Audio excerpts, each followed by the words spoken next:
전남과 경남, 제주는 가끔 구름이 많이 끼겠습니다. 내일도 전국이 대체로 맑겠지만 전남 서해안과 제주도 산지에는 오전에 눈이 조금 날리는 곳이 있겠습니다. 또 중부지방과 경북 내륙에 한파특보가 내려진 가운데 내일도 중부지방의 아침 기온이 영하 10도 안팎까지 떨어져 춥겠습니다. KBS 라디오 10시 뉴스를 마칩니다. 지금까지 아나운서 한상원이었습니다. KBS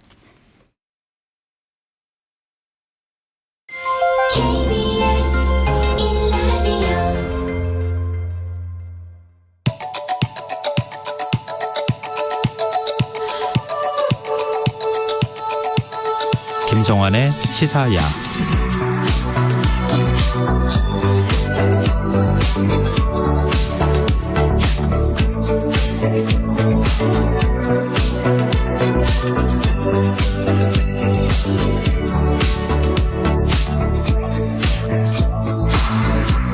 하루의 마무리, 오늘도 함께 하시죠. 시사평론가 김성환입니다.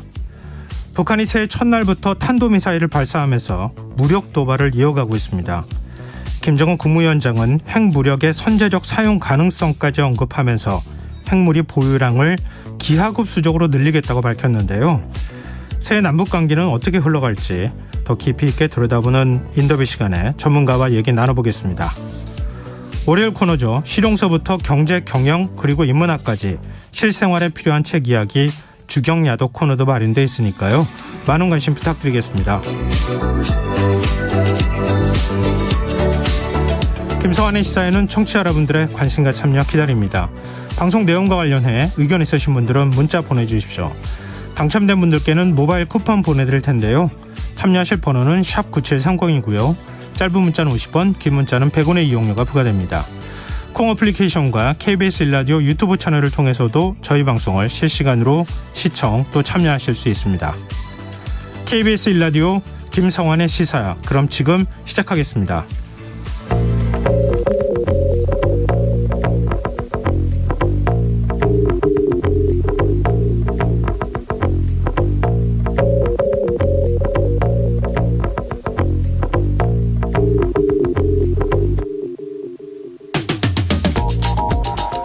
새해 첫 주를 시작하는 월요일, 오늘 가장 혼잡했던 현장은 아마 서울 삼각지역이었을 겁니다. 서울교통공사가 전국 장애인 차별철폐연대의 지하철 탑승 시위에 강경 대응하면서 충돌이 빚어졌기 때문인데요. 전장연 측은 법원의 조정안을 수용해 열차 운행을 5분 이상 지연시키지 않는 방식으로 지하철 선전전에 나설 예정이었지만 서울교통공사가 경찰을 동원해 장애인들의 지하철 탑승을 원천 봉쇄한 겁니다. 오세훈 서울시장은 무관용 원칙을 강조하면서 1분만 늦어도 큰일이 나는 지하철을 5분이나 늦춘다는 것은 받아들일 수 없다, 이런 이야기를 했는데요. 1분만 늦어도 큰일이 나는 빠듯한 현실의 문제를 뒤로 하더라도 법원의 조정안을 거부한 결과가 어쩌면 5분이면 됐을 시민의 불편을 12시간 넘게 이어지게 한 것이라면 여기가 조금 달라지지 않을까요? 그런가 하면 한덕수 국무총리가 오늘 새벽 만원 버스로 불리는 146번 버스를 타고 새해 첫 출근하는 노동자들과 만났다는 소식이 전해지기도 했습니다. 146번은 서울 상계동에서 강남역을 운행하는 시내버스로 빌딩 청소 노동자와 경비원, 건설 노동자들이 많이 이용하는 노선으로 알려져 있는데요. 한 총리는 오늘 146번 버스 승객들의 오랜 소원을 들어주겠다며 새벽 4시 5분에 출발하는 버스 첫차 시간을 15분 앞당기는 방안을 적극 추진하겠다고 밝혔습니다. 실제 한 승객은 오피스 직원들이 출근하기 전에 청소를 마무리하려면 1분이 너무 아쉽고 시간이 촉박하다, 이런 이야기를 한 것으로 알려졌는데요. 정책 당국자들이 짚어내야 할 현실은 단순히 첫차 시간을 앞당기는 일이 아니라 새벽 4시 5분 차를 타더라도 시간에 쫓겨 일을 할 수밖에 없는 노동자들의 현실 아닐까요? 2023년은 소외된 사람들의 목소리에 귀 기울이는 한 해가 됐으면 하는 바람입니다.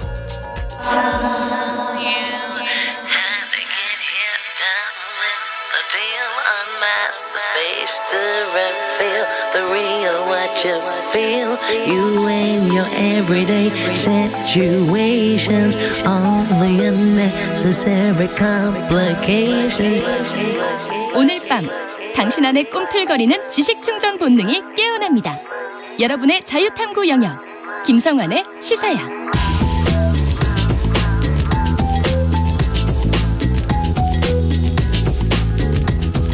오늘 놓쳤던 뉴스 꼼꼼히 정리해드리는 뉴스야 시간입니다.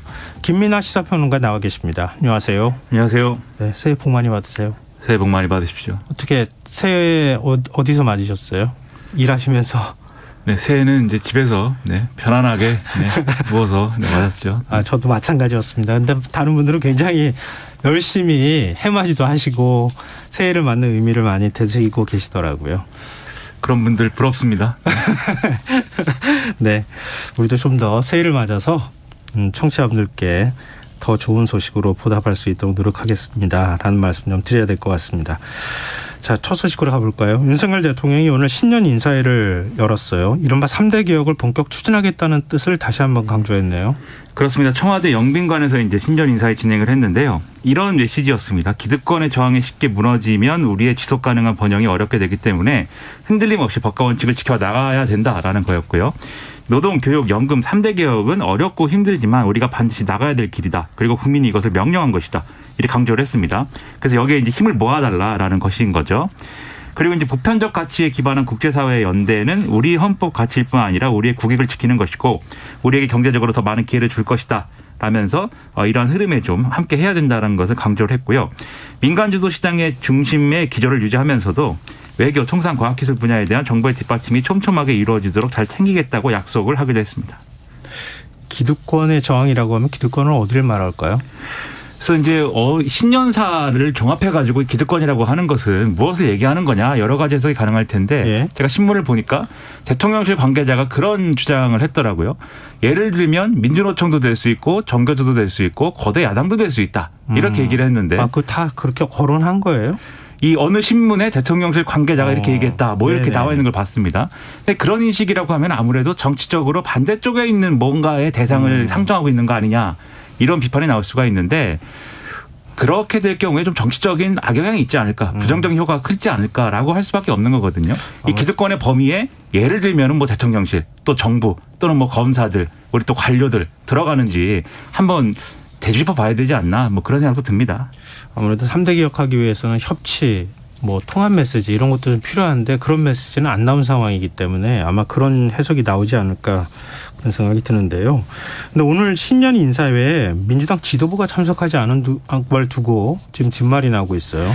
그렇습니다. 이 신년 인사회에는 김진표 국회의장하고 한덕수 국무총리, 김명수 대법원장 등을 비롯해서 소위 말하는 오부 요인의 주호영 국민의힘 원내대표 그리고 이정미 정의당 대표 등이 참석을 했는데요. 지금 이제 말씀하셨다시피 이재명 더불어민주당 대표는 그런 참석을 하지 않은 겁니다. 네. 더불어민주당 지도부는 이 애초에 이제 불참 의사를 밝혔다라고 설명을 했는데요.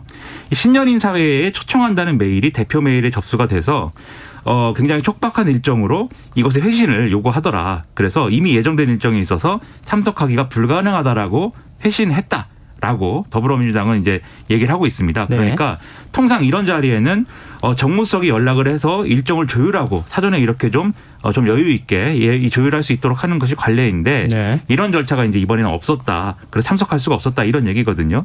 실제로 이제 더불어민주당은 오늘 부산 현장 최고위원회 그리고 문재인 전 대통령과의 예방 일정 등을 소화를 했는데요. 이재명 대표가 이 현장 최고위에서 이렇게 얘기를 했습니다. 이 야당 지도부에도 그러니까 대통령실이 참석 의사를 전달을 했는데 참석 안 한 이유가 뭐냐라는 질문에 대해서 처음 듣는 얘기다. 신년 인사회에 저더러 오라고 했다는 것이냐 이렇게 반문을 하기도 한 건데요. 국민의힘은 여기에 대해서 여야 공이 똑같이 참석을 요청하는 과정을 진행을 한 것인데 뭐 특별 대우를 바라면서 대통령실로 책임을 돌리는 거 아니냐. 민주당의 모습은 국민 앞에 좀스러운 모습이다 이렇게 비판을 하기도 했습니다. 국민의힘에도 이메일로 보낸 모양이네요. 뭐 그런 건지는 국민의힘의 이런 주장대로라면은 그런 거다라는 얘기인데 근데 또 이메일만 보낸 것인지 뭐 아니면 따로 뭐 얘기를 한 것인지 그런 건 또 우리가 알 수 없는 내용이니까 일단 국민의힘은 그렇게 주장을 하고 있습니다. 근데 정의당 이정미 대표도 참석했다고 하잖아요. 이정미 대표도 정의당 쪽에도 아마 그렇게 연락이 간 거 아닌가 그런 생각도 좀 드는데 이 대표는 윤 대통령에게 고 조세희 작가의 난장이가 쏘아올린 작은 공 이 책을 선물했다고 하네요. 그렇습니다. 지난달 25일에 타계한 조세희 선생의 이 난장이가 쏘아올린 작은 공 이 책을 자필 편지와 함께 윤석열 대통령에게 선물했다라고 밝혔는데요. 이 편지에 이제 이렇게 썼다고 합니다. 그러니까 노동시간 연장 그리고 건강보험 보장 강화 정책 폐지 그리고 이태원 참사에 대한 이 정부의 대응 태도 이런 것들은 문제다라고 지적을 하면서 그간의 아쉬움을 뒤로하고 새해에는 국민 모두의 대통령으로서 행보해 주시기를 바란다. 이런 내용을 담았다라는 건데요. 네. 이 사실을 밝히면서 이정미 대표는 이 법 앞에 힘 있는 사람만이 우선되는 사회가 아니고 법 앞에 만인이 평등하며 나아가 약한 자들을 먼저 지켜주는 법의 정의가 우선하는 시대를 열어달라고 부탁드렸다라고 밝혔습니다. 여기에 대해서 윤석열 대통령은 저도 이 책을 좋아한다라고 화답을 했다라는 게 이 조당 이정미 대표의 설명입니다. 네. 지금까지 얘기는 오늘 있었던 신년 인사회 얘기잖아요. 그렇습니다. 사실 대통령이 보통 이제 취임 2년 차 때는 신년 기자회견을 열잖아요. 근데 신년 기자회견을 열지 않고 신년사를 그냥 발표하는 것으로 가름을 했어요. 그 신년사 메시지는 어땠습니까? 어제 대통령실에서 신년사를 윤석열 대통령이 발표를 한 건데요. 이런 내용이었습니다. 이 노동, 교육, 연금 3대 개혁을 더 이상 미룰 수 없다라고 강조를 했고 특히 이 중에 노동개혁에 대해서 이 노동시장 이중구조의 문제 이런 것들을 언급을 하면서 직무중심 성과급제 전환을 추진하는 기업과 귀족 강성노조와 타협해 연공서열 시스템에 매몰되는 기업에 대한 정부 지원도 차별화돼야 된다.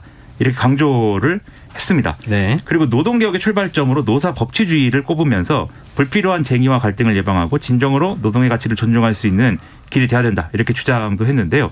그래서 여전히 여기서 기득권 얘기를 했습니다. 기득권의 집착은 집요하고 기득권과의 타협은 쉽고 편한 길이지만 우리는 결코 작은 바다에 만족한 적이 없다. 위대한 국민 여러분과 함께 새로운 도약을 이뤄내겠다라는 거였고요. 네. 그다음에 아무래도 세계 경기 침체라든지 이런 것들 때문에 우리 경제가 어렵지 않겠습니까? 여기에 대해서는 복합 위기를 수출로 돌파해야 한다라고 강조를 했고 이 자유, 인권, 법치 등의 보편적 가치를 공유하는 나라들하고 연대하고 있다라면서 수출 전략을 다시 짜겠다. 이렇게 주장을 했습니다. 여기에 대해서 그러면 다른 얘기들은 없지 않느냐. 네. 예를 들면 아까 말씀하신 야당과의 협치라든가 또는 이태원 참사에 대한 어떤 이 부분에 대해서 국민들에게 보내는 메시지라든가. 위로의 메시지나 이런 거요. 그렇죠. 네. 그리고 최근에 북한의 어떤 군사적 도발이나 이런 것들이 계속해서 이루어지고 있는 상황에서 대북 메시지라든가 이런 것들이 있어야 되지 않겠느냐. 이런 비판이 제기가 되고 있고요. 네. 그런 차원에서 더불어민주당의 경우에는 이 공허하고 부실한 어떤 내용이지 않느냐라고 비판을 했는데 국민의힘은 이런 식으로 꼬투리 잡지 말라 이렇게 또 반응을 하고 있습니다. 네. 일단 신년사를 발표하는 것으로 신년 기자회견까지 가름했다 이렇게 볼 수 있는데 그럼 기자들하고 질의응답이 없었다는 얘기가 되는 거고 언론하고 따로 별도의 접촉이 없었다 이렇게 보는 게 통상적인 어떤 시각인데 조선일보하고 단독 인터뷰를 했어요. 그렇습니다. 일단 말씀하신 대로 이 신년사 발표하는 자리에는 기자들은 없었습니다. 그러니까 당연히 신년사 내용에 대해서 별도 질의응답은 진행이 안 된 거죠. 예. 그리고 신년 기자회견의 경우에는 역대 다른 대통령들의 경우에는 그래도 취임 첫 번째 신년 기자회견의 경우에는 지금 빼놓은 적이 없다는 게 언론에 확인한 보도 내용인데 네. 이 바쁜 업무 일정이라든가 이런 것들을 이유로 윤석열 대통령이 신년 기자회견도 열지 않는 쪽으로 가닥을 잡았다라는 겁니다.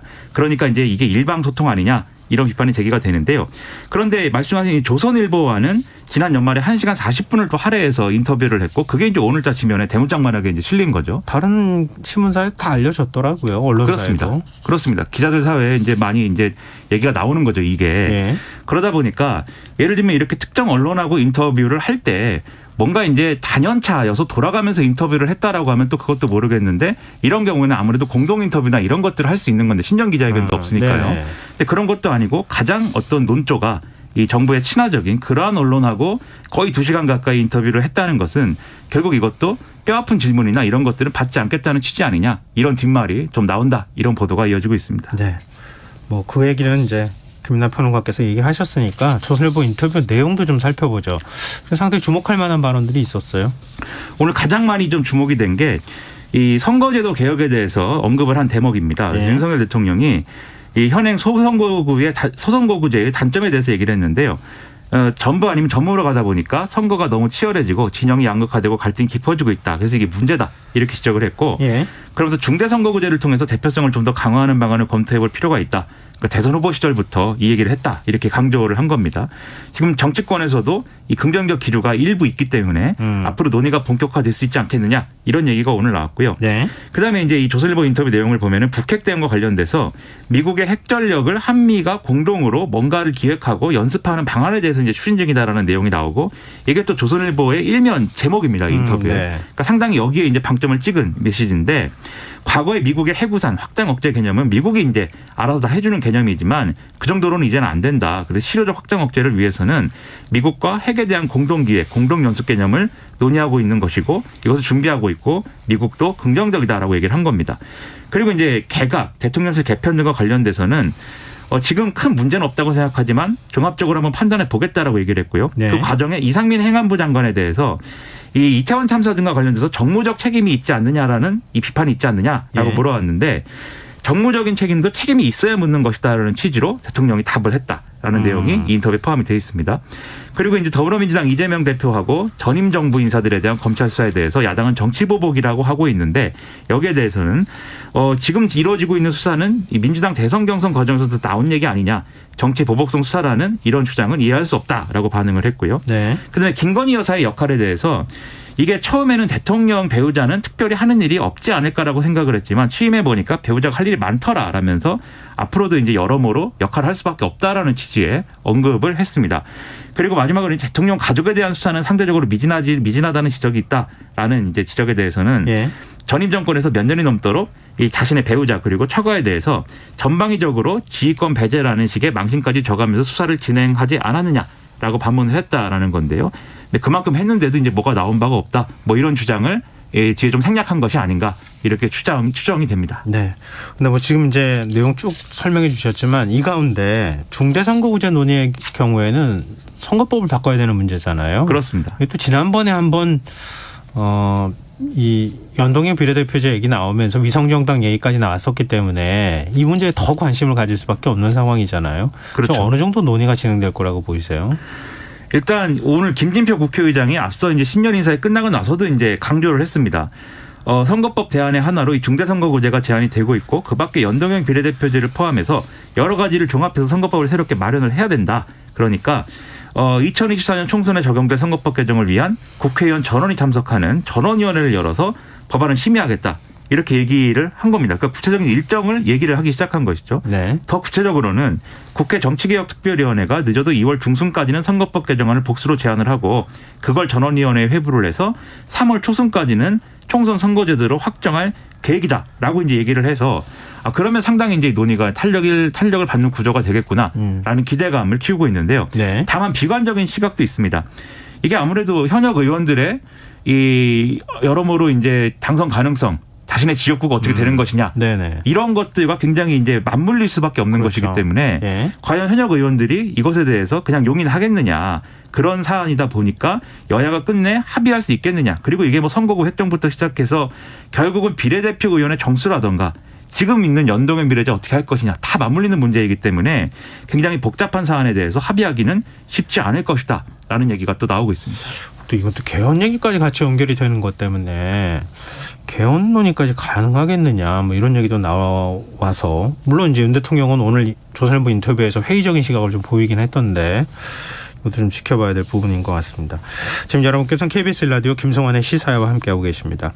계속해서 뉴스야 이어가겠습니다. 자, 민주당 얘기 좀 해보죠. 민주당 이재명 대표가 오늘 문재인 전 대통령을 예방했어요. 지난 8월 29일에 당대표 취임한 이후에 이제 예방한 후에 처음으로 또 문재인 전 대통령을 만난 건데요. 네. 이재명 대표뿐만이 아니고 박홍근 원내대표 등의 민주당 지도부가 같이 갔습니다. 그래서 비공개 오찬 겸 이제 해서 이제 만남의 자리를 이제 가진 건데요. 이 자리에서 문재인 전 대통령은 이재명 대표 중심으로 민주당이 민생 경제 해결에 노력을 해야 된다. 어렵게 이룬 민주주의가 절대 후퇴해서는 안 된다라고 얘기를 했다라는 게 민주당의 설명입니다. 네. 또 민주당이 국민에게 희망을 주는 정당이 되어야 된다. 이런 이제 조언도 있었다고 하고요. 또 이태원 참사 그리고 민생 경제 현안 그리고 안보 불안 문제 등에 대해서도 대화가 오간 것으로 지금 얘기가 되고 있습니다. 특히 이태원 참사와 관련돼서는 문재인 전 대통령이 진정한 치유가 필요하다 이렇게 얘기를 했고 여기에 대해서 이제 민주당 지도부도 공감했다라는 내용을 민주당이 설명을 하고 있습니다. 민주당에서 설명할 때 민주주의가 절대 후퇴돼서는 안 된다. 이 발언한 부분들을 좀 방점을 찍어서 설명한 것 같더라고요. 그렇습니다. 그러다 보니까 아무래도 이게 이재명 대표가 중심이 돼서 이제 이렇게 민주주의가 절대 후퇴해서는 안 된다라고 하는 얘기가 어떤 거냐. 결국 이제 야당을 겨냥한 여러 가지 이제 검찰 수사나 이런 부분들에 대한 것, 그리고 여기에 더해서 윤석열 정권에서 이루어지는 뭐 언론에 대한 또는 시민사회 단체에 대한 노동에 대한 태도, 이런 것들에 대해서 문재인 전 대통령이 보다 이제 이 적극적으로 얘기를 한 거 아니냐, 이런 이제 해석이 그래서 나오고 있는 거죠. 국민의힘은 어떤 반응 보였습니까? 자, 국민의힘은 굉장히 이제 좀 뭐랄까요, 비판적인 그런 논평을 내놨습니다. 예. 새 벽두부터 각종 범죄 혐의에 연루된 야당 대표를 불러서 그를 중심으로 당이 뭉쳐야 한다느니, 어렵게 이룬 민주주의가 후퇴해서는 안 된다느니, 이렇게 전직 대통령이 얘기를 하는 것은 품격이라고는 눈을 씻고 쳐다볼 수가 없는 그런 태도이다 라는 비판을 내놨고요. 네. 또 이제 민주주의를 후퇴시킨 장본인들이 민주주의를 운운하는 것은 지나가던 소가 웃을 일이다라고 원내대변인이 따로 또 논평을 하는 그러한 일도 있어서 상당히 강하게 비판을 하고 있다라고 볼 수가 있겠습니다. 네. 그럼 민주당은 부산에서 새해 첫 최고위원회 회의를 열었어요. 그렇습니다. 이재명 대표가 이 부산시장에서 열린 현장 최고위에서 이렇게 얘기를 했습니다. 민생경제 위기와 한반도 평화 위기가 참 심각하다. 이 국정 책임의 실종, 정치 부재, 폭력적 지배가 활개치는 난세가 됐다. 이렇게 주장을 했는데요. 이 다른 이제 지도부 일원들도 비슷한 취지의 이제 여러 가지 비판적인 입장을 내놔서 상당히 정부 정책을 강하게 비판하는 그런 메시지를 이 일련의 어떤 그러한 메시지로 내놨습니다. 그리고 이재명 대표는 이 자리에서 특히 이제 부산에 간 것이기 때문에 예. 부산에 맞춤형인 이런 메시지를 내놨는데요. 최근에 부울경 메가시티가 이제 지자체장들의 반발 속에서 지금 자초위기에 처한 상황 아니겠습니까? 그런 이제 문제에 대해 언급을 하고, 또 정부 여당의 가덕도 신공항 조기 개항 의지, 부산 엑스포 유치 의지에 대한 의심도 점차 커져가고 있다라고 평을 했습니다. 그러면서 전임 정부 성과 지우기에 급급하다가 초과상관을 다태우는 오를 범하지 않기를 바란다라고 얘기를 해서 상당히 정부를 비판하는 어떤 수위를 높였습니다. 네. 근데 이런 가운데 여야 정치권이 1월 임시국회 소집 문제를 두고 지금 신경전을 이어가고 있어요. 그렇습니다. 10월 임시국회가 이제 오늘 8일로 일단 끝나게 되는데요. 예. 더불어민주당은 각종 이제 민생법안 처리 등이 필요하기 때문에 1월 임시국회가 필요하다라고 소집의 필요성을 공식적으로 제기를 하고 있습니다. 근데 국민의힘은 1월 임시국회는 결국 이재명 대표에 대한 방탄국회다라고 주장을 하면서 정 필요하면 이 설 연휴 이후에 소집하는 것이 바람직하다라고 지금 반론을 펴고 있는 그런 상황인데요. 네. 지금 이 처리해야 되는 여러 가지 문제라고 하는 것은 예를 들면 오는 7일로 종료되는 이태원 참사 국정조사 기간 연장이라든가 네네. 이런 문제입니다. 일단 국민의힘은 부정적인 기류이긴 하지만 주호영 원내대표의 경우에는 불교방송 라디오에 출연을 해서 보고서를 채택할 시간이 좀 부족한 것은 사실이다. 더 협의를 한 후에 민주당과 얘기를 해보겠다. 이렇게 얘기를 했거든요. 그러니까 민주당은 이 예산안 처리 때 국정조사가 지연이 됐기 때문에 연장이 반드시 필요하다는 입장이기 때문에 뭐 협상이 실제 진행되는 것인지 이걸 지켜볼 필요가 있겠고요. 그리고 이제 이외에도 이제 지금 일몰된 이 제도에 대한 그것을 보완할 수 있는 법안 처리라든가 이런 것들도 지금 상당히 시급성을 요하고 있는 상황이거든요. 그렇죠. 지금 일몰이 돼버렸으니까. 그렇습니다. 그러다 보니까 이제 1월 임시국회를 여는 거에 대한 여러 가지 논쟁이 이제는 불가피한 그런 상황인 겁니다. 그러면은 민주당과 국민의힘은 서로 이렇게 입장이 엇갈리고 있는데 정의당은 어떤 태도입니까? 정의당은 노란봉투법 그리고 안전운임제 연장 등의 법안 처리와 이태원 참사 국정조사 연장 등이 필요하다. 그렇기 때문에 새해가 365일이 아니고 6일 남았다는 각오로 이 법안들을 처리해야 된다. 이렇게 주장을 하고 있습니다. 그리고 이게 정 안 된다고 하면 1월 임시국회를 당연히 바로 열어야 된다라는 게 정의당 입장인 건데요. 그러면서 국민의 세비를 일하는 국회라면은 365일 상시국회가 가정이 돼야 된다. 방탄국회, 노는국회 양쪽 다 국민들은 양해하지 않을 것이다. 이런 주장을 내비치기도 했습니다. 지금 일몰제 법안 잠깐 말씀하셨지만 지금 한번 일몰되면 다시 살리기 쉽지 않은 거잖아요. 물론 또 이미 일몰됐다 이렇게 또 평가할 수 있겠지만 지금 미치는 영향이 적지 않을 것 같거든요. 예를 들면 안전운임제 같은 경우에는 당장 지금 화물차 운전하시는 분, 차주나 이런 분한테는 굉장히 큰 영향을 미칠 수 있잖아요. 이거 어떻게 논의가 돼가는 겁니까? 말씀대로 이제 지금 이제 1월 1일부터는 화물차 안전운임제라든가 그다음에 30인 미만 업장의 추가 연장 근로 그리고 건강보험 재정의 국고 지원 이런 것들은 다 법적 근거가 1차적으로는 없어졌다라고 볼 수가 있습니다.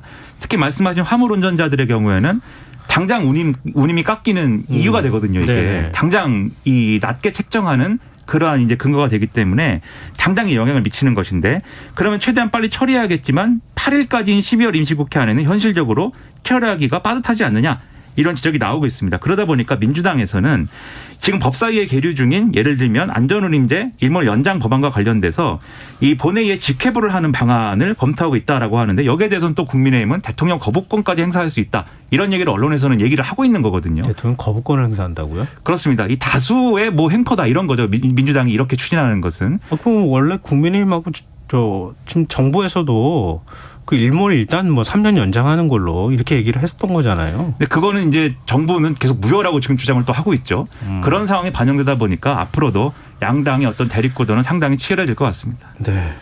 또 국회 문을 열고 논의를 해야 되는 건지 뭐 아니면 지도부 차원에서 협의를 해야 되는 건지 이것도 지금 논란거리기도 하고. 근데 저는 방탄국회 걱정이면은 그것은 의원들의 불체포 특권을 놓는 것으로 합의하는 방향을 따로 논의하는 게 맞지 않나 이런 생각도 들고요. 국회가 열심히 일한다는데 뭐 이렇게 여러 얘기를 하는지 잘 모르겠습니다. 네, 알겠습니다. 자, 오늘 뉴스 여기까지 하겠습니다. 지금까지 김민아 시사평론가였습니다. 고맙습니다. 고맙습니다.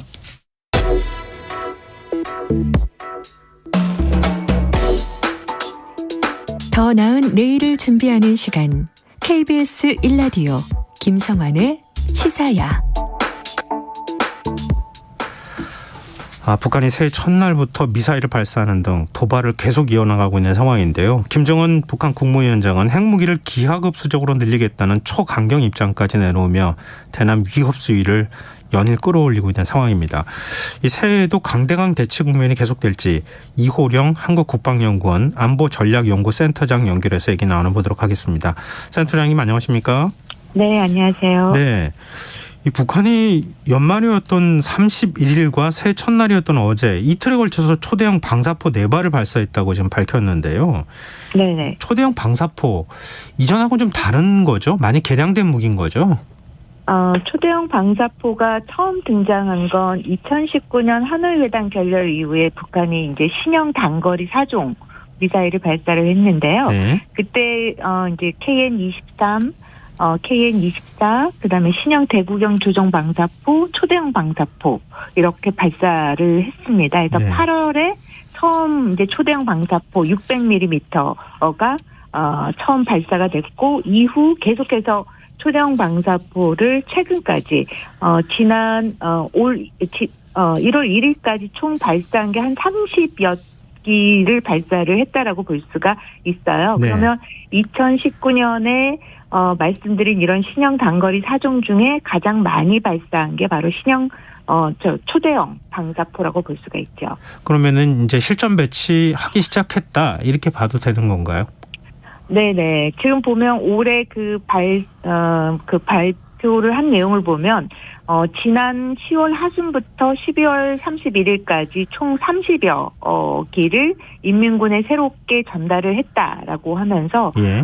이 초대형 방사포가 남한 전역을 사정권에 두고 있고 전술 핵 탑재까지 가능하고 북한의 핵심적인 공격형 무기라고 이제 강조를 하고 있는 상황이라고 볼 수가 있겠죠. 그래서 지금 인민군의 30여 기를 전달했다라고 하니까 실전 배치가 시작되고 있다라는 점을 강조한 측면이 있다라고 볼 수가 있습니다. 우리나라 무기하고 비교했을 때 우리는 다연장이라고 보통 표현했었잖아요. 그런데 지금 초대형 방사포는 탄도미사일로 구분하더라고요.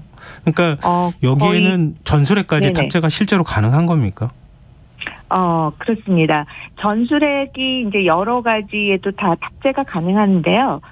보면은 이제 방사포에도 탑재 가능하고 뭐 가볍게는 핵 배낭으로도 전술핵을 탑재할 수 있고 지금 초대형 방사포도 뭐 거의 말씀하신 것처럼 단거리 미사일이나 뭐 거의 다름이 없다라고 볼 수가 있어요. 그래서 여기에도 탑재가 가능하다라고 볼 수가 있죠.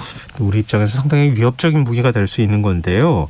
이 새해 첫날부터 이렇게 도발을 한 거 이거 이례적인 일 아닙니까? 왜 지금 새해 첫날부터 도발했다고 보십니까? 보면은 작년 같은 경우에도요, 새해 별다른 대남 대미 메시지는 없었어요. 예. 전원회의 때. 예. 그런데 1월 5일날 극초음속 미사일 발사를 했었고요. 예. 그다음에 올해 같은 경우에는 지금 이 초대형 방사포를 인민군에 전달을 했다라고 하면서 12월 31일날 3발을 쏜 거에 대해서는 초대형 방사포 30기를 부대에 인도하기 전에 성능 검열을 위한 검수 사격이다라고 했고 네. 1월 1일에 그 방사포 발사한 거와 관련돼서는 이미 이제 장거리 포병 군부대에서 인수된 것 중에 하나를 발사를 했다라는 점을 이야기를 한 거를 보면은 네. 앞으로 향후 이런 초대형 방사포를 계속해서 생산을 할 거고 그렇게 생산해서 주요 장거리 포병 군부대에 배치를 할 것이다라는 점을 좀 과시하기 위한 그러한 어떻게 보면 메시지의 성격이 컸다라고 볼 수가 있는 거죠. 네, 노동당 중앙위원회 전원회의를 마치면서 김정은 국무위원장이 일종의 핵 위협을 했다 이렇게 볼 수 있는 발언하지 않았습니까? 네네. 이 발언도 어떻게 보십니까? 지금 무제한으로 보면 핵무기를 늘리라는 핵탄을 늘리라는 식으로 발언을 했잖아요. 네네. 이렇게 보면은 그 우리에 대해서 이제 명백한 적으로 이제 규정을 한 부분이 굉장히 강조가 되어져 있고 예. 또 이 도발 수위와 관련돼서는 보면 국방력 강화와 관련돼서 4대 목표를 제시를 했는데 이 중에 보면은 핵 독트린 차원에서 작년 9월에 핵무력 정책법을 발표를 하지 않았습니까? 네. 그거와 관련돼서 억제뿐만 아니라 제2의 사명을 강조를 하고 있는데 그거는 핵 무기를 사용하겠다라는 공격력 부분을 다시 재확인을 해준 거라고 볼 수가 있고요. 네. 그다음에 두 번째로는 고체 연료의 ICBM의 개발을 박차를 가하겠다라는 그 점하고 그다음에 세 번째로는 전술핵을 대남 대적 행동의 핵심 수단으로 제시를 했다라는 점이죠. 그러면서 전술핵 무기를 다량으로 생산을 하고 또 핵탄두 보유량도 기하급수적으로 증가를 강조를 하고 있다라는 점에서는 굉장히 우리한테 위협적이라고 볼 수가 있습니다. 그리고 또 하나는 국가 우주개발국이 지금 마감 단계에 있는 정찰위성 또 운반 발사체 준비 사업을 하고 있는 마지막 단계라고 하면서 최단 기간 내 첫 군사 위성을 발사를 하겠다. 그러면서 지난번에 고체 연료를 발사를 하면서 4월에 발사 실험이 있을 것이다라고 예고를 한 그런 상황이라고 볼 수가 있습니다. 네, 전반적인 발언의 맥락을 다 이렇게 설명을 해주셨는데요. 가장 주목해야 될 메시지가 어떤 거라고 보십니까?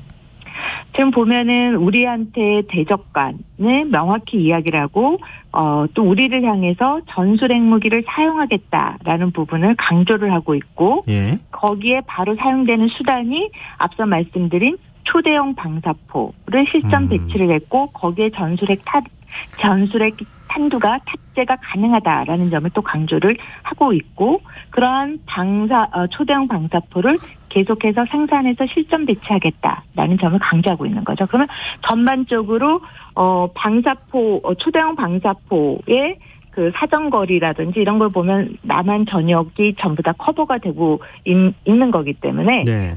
굉장히 위협적이라고 볼 수가 있겠죠. 전술핵과 관련돼서 남한에 대한 어떻게 보면은 전역에 대한 위협을 고조화시키는데 강조점을 두고 있다라는 점을 알 수가 있습니다. 지금 기하급수적으로 핵탄을 늘리라고 얘기를 하는데 이렇게 말하는 네. 곳은 어디서든 찾아보기가 어려운 거 아닌가 싶은데요. 네네. 기하급수적으로 늘리라고 하는 게 대체 얼마나 늘린다는 얘기인지 계속 네. 생산하겠다는 것인지 네네. 핵무기를 아무리 전술핵이라 하더라도 네네. 몇 기만 갖고 있어도 지금 국제적으로 굉장히 문제가 될 텐데 지금 북한은 어느 정도 보유하고 있고 얼마나 늘리겠다는 얘기입니까?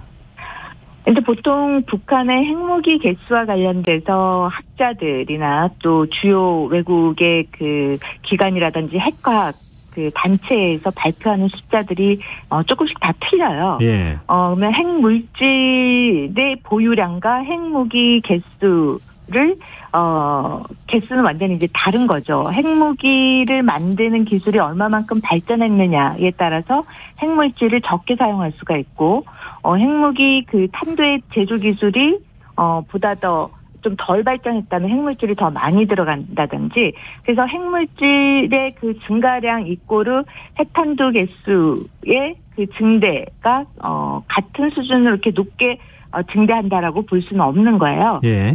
그래서 그럼에도 불구하고 대충 공통점이 보면 한 16기에서 60기 사이 정도로 추정을 하고 있어요.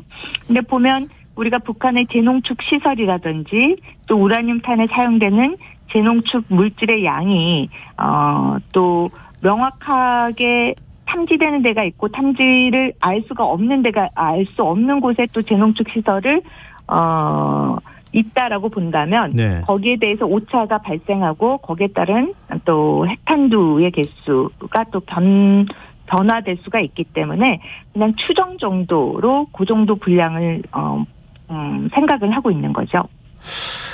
네, 뭐 윤석열 대통령도 미국하고 핵 기획부터 같이 하겠다. 뭐 이런 이제 네네. 개념으로 설명을 했는데요. 그리고 이제 네. 우리 국방부나 합참은 일점 불사 이런 이제 네. 발언을 하기도 했었고요. 뭐 네. 종말에 처하게 될 것이다 이렇게 또 얘기하고 있는데 우리는 그러면 네. 어떻게 대응해야 됩니까? 실질적으로 보면은 우크라이나에서 러시아가 실제로 전술핵 부분을 계속해서 위협을 하면서도 사용을 할 수 없는 부분을 생각해 보신다면 우리의 대응책과 관련돼서도 여러 가지 옵션을 생각해 볼 수 있다라고 봐요. 앞서 그 사회자님께서도 말씀을 해주셨듯이 기하급수적으로 늘린다라고 했을 때 이게 어디까지인가에 대해서 생각을 해본다면 거기에도 사실상 한계가 있는 거죠. 재농축 시설의 확장이라든지 또 그런 건립을 하는 데 있어서 여러 가지 조치가 필요하고 수입이 필요한데 그러한 부분이 사실상 이제 통제가 되고 있기 때문에 기하급수적으로 북한이 주장하는 것만큼 달성될 수 없다라는 점. 그리고 또 하나 또 생각해 볼 수 있는 건 북한이 우리만큼 정보 자산이라든지 정보 능력이 부족하다라는 거죠. 그러니까 아무리 공격 무기를 갖고 있다라 해도 이것이 제대로 사용되기 위해서는 실질적으로 정보 자산 능력도 거에 비례해서 충분히 따라줘야 되는데 북한은 이런 것이 굉장히 불균형하게 진행되고 있기 때문에 네. 북한이 지금 핵무력 정책법이라든지 뭐 전술핵 부분과 관련돼서 굉장히 거칠게 이야기는 하고 있지만 네. 실질적으로 이거를 운영할 수 있는 거는 또 다른 문제라고 보여집니다. 특히 그 박정천 같은 경우에 요번에 해임이 됐잖아요. 네. 이런 해임이 된 그런 배경에도 보면은 여러 가지를 생각해 볼 수가 있는 것 중에 하나가 우리 지난번에 그 무인기와 관련된서도 북한이 얼마만큼 무인기와 관련된 정책에 있어서 실책이 드러난 측면도 있어요. 그러니까 사실상 한국으로 들어오는 데 있어서 그 5대가 모두 다 적발됐다라는 점. 그리고 거기에서 상응해서 우리가 무인기를 작전을 한 거를 북한은 제대로 인지를 하지 못했다라는 점. 이런 것들이 어떻게 보면 북한의 취약점이 또 드러난 계기가 된 거라고 볼 수가 있겠죠. 해서 우리의 대응책과 관련돼서는 물론 우리가 삼축체계라는 것도 있지만 네. 그 이외에도 많은 북한의 취약점이 드러난 것만큼 거기에 대한 어떻게 보면은 대응 능력을 강화하면은 또 충분한 방어력을 갖고 있다라고 볼 수가 있겠습니다. 근데 너무 이렇게 지금 좀 약간 과장돼서 북측에서 자꾸 얘기를 하고 있는데 그 과장된 메시지 그대로 받아들이기보다는 우리가 북한 핵 위협에 대응할 수 있는 것들 하나하나씩 준비해 나가는 게 좋겠다. 뭐 이런 말씀이시네요. 네네. 네, 알겠습니다. 이 지금 핵과 관련해서는 국민들께서도 굉장히 예민하게 받아들일 수밖에 없는 상황이기도 하고 자꾸 긴장감이 높아지고 있는 것이기도 하기 때문에 좀 긴장감을 네네. 늦출 수 있는 방법들을 좀 찾았으면 좋겠는데 좀 네. 그런 방법을 좀 못 찾고 있는 거 아닌가 그래서 조금 답답하기도 하고 좀 우려가 되기도 하고 그렇습니다. 네, 네. 오늘 말씀 감사합니다.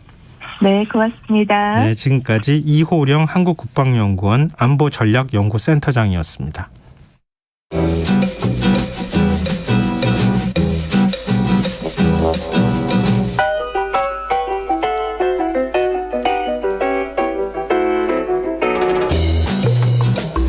인류는 어떻게 문명을 건설했을까요? 실용서부터 경제, 경영, 인문학까지 실생활에 도움이 되는 책 함께 읽어보는 시간입니다.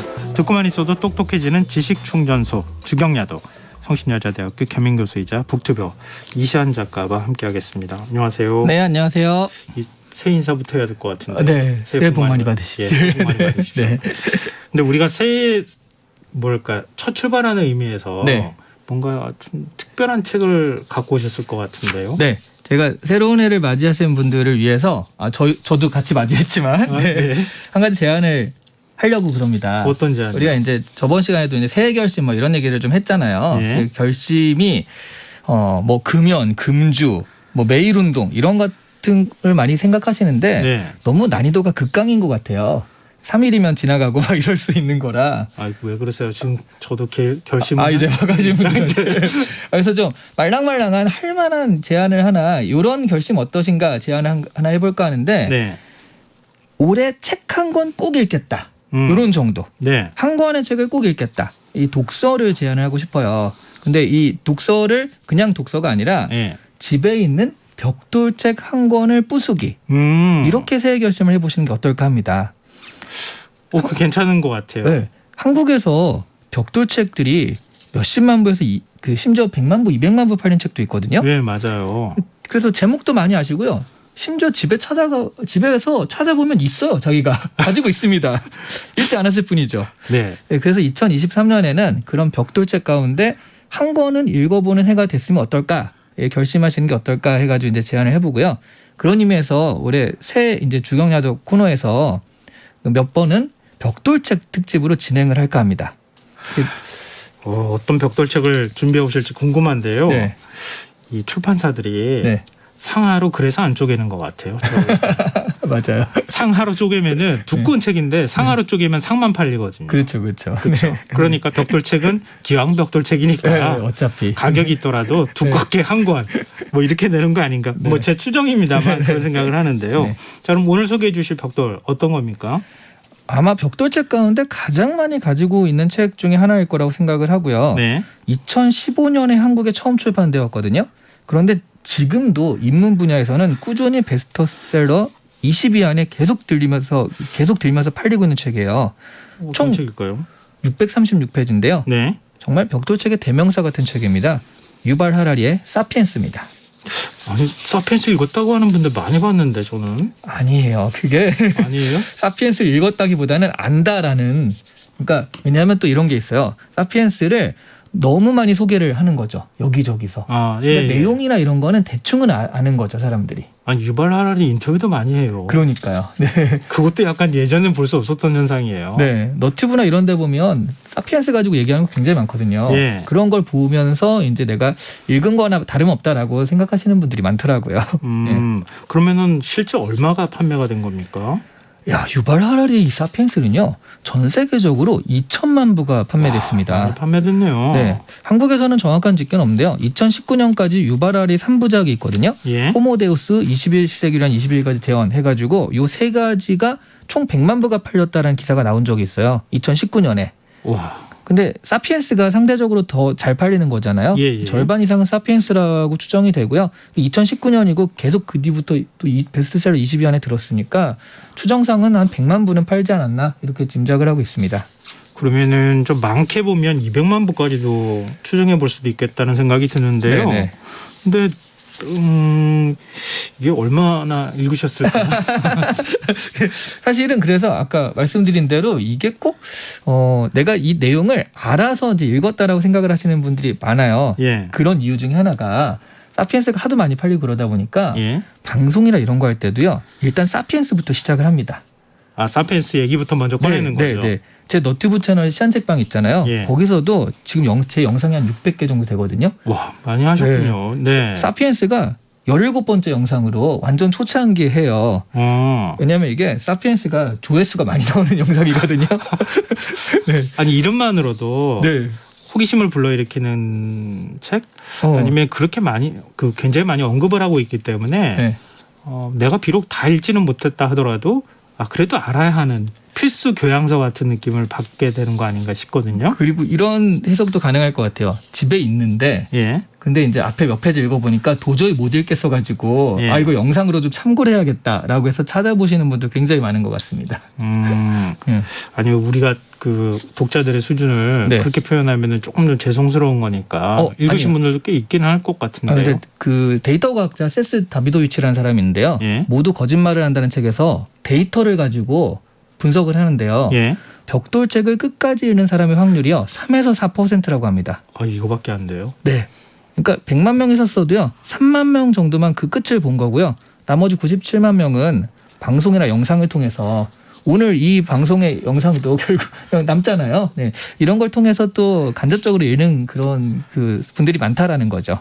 그만큼 또 관심이 많은 관심은 많은 책이다. 거죠. 그렇죠. 네. 그러니까 사피엔스 얘기를 네. 비록 물론 이제 벽돌 깨기에 도전하는 네. 하자는 취지에서 네. 이번에 이제 사피엔스라는 책을 선정해 오셨지만 네. 그래도 사피엔스 내용을 좀 그럼요. 쉽게 풀어주십시오. 이렇게 가이드를 좀 해드려야지 또 이렇게 가시는 분이 같이 그렇죠. 가시니까요. 예. 저는 사피엔스만큼 한 줄로 정리되는 책도 없다라고 생각을 하는데요. 예. 내용을 빼고 그 문제의식만 가지고 보자면 정리를 이렇게 할 수 있어요. 보잘것없던 유인원이 어떻게 지구라는 행성의 지배자가 되었는지를 설명한 책. 이렇게 얘기할 수 있고요. 네. 이 안에 내용을 가지고 한 줄로 정리를 해도 가능합니다. 그러니까 이건 진짜 내용이 다 들어간 거거든요. 네. 사피엔스가요. 인지혁명, 농업혁명, 과학혁명을 거치면서 죽음까지 극복할 수 있는 새로운 인류로 진화하고 있다라고 정리할 수 있을 것 같아요. 근데 우리 농업혁명, 과학혁명 이거는 뭐 학교 다니면서도 배웠던 네네. 표현이니까요. 대략 어떤 건지 짐작은 할 수 있을 것 같은데 네. 인지혁명은 어떤 거예요?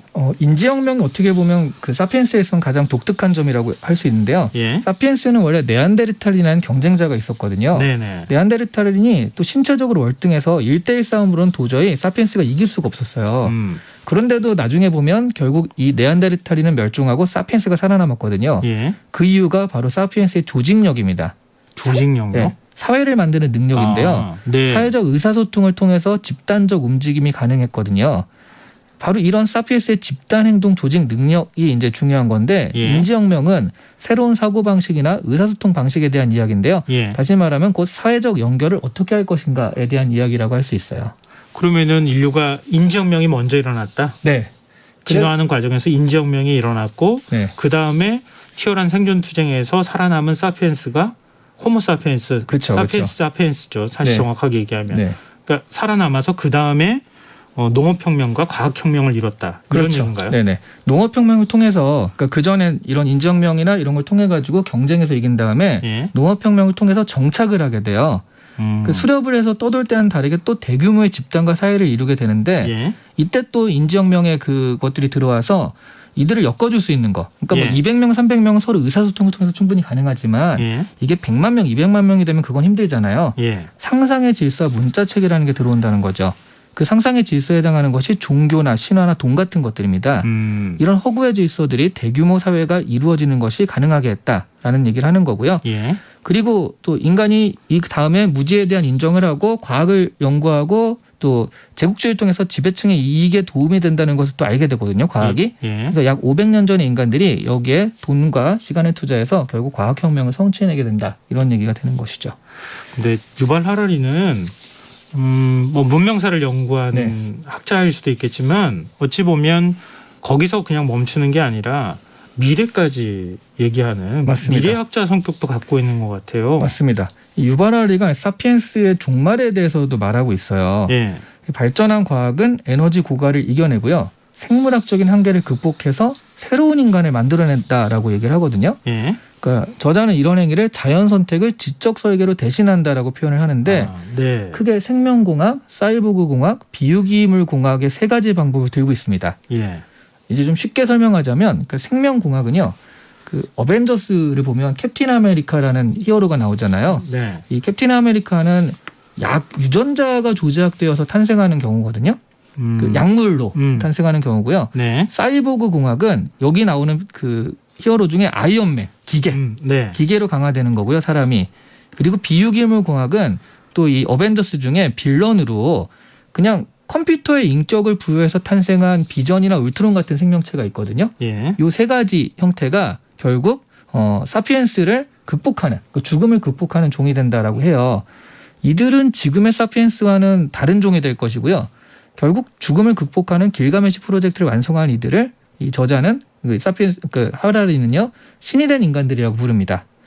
그게 호모데우스. 그렇죠. 네. 예. 그래서 2100년이면 현생 인류는 사라질 것이다. 이게 사실 이 책을 광고하는 굉장히 도발적인 카피 문구였거든요. 근데 여기서 이제 사라진다라는 개념이 멸망을 한다라기보다는 다른 인류로서의 전환을 한다라고 그런 의미가 되는 것이죠. 그동안 인간의 한계라고 생각해왔던 것, 그러니까 오로지 신만 할 수 있었던 네. 신의 영역이라고 하는 걸 인간이 도전하게 된다. 네, 죽음을 극복하는 거니까요. 그렇죠. 네. 예. 근데 최근에 네.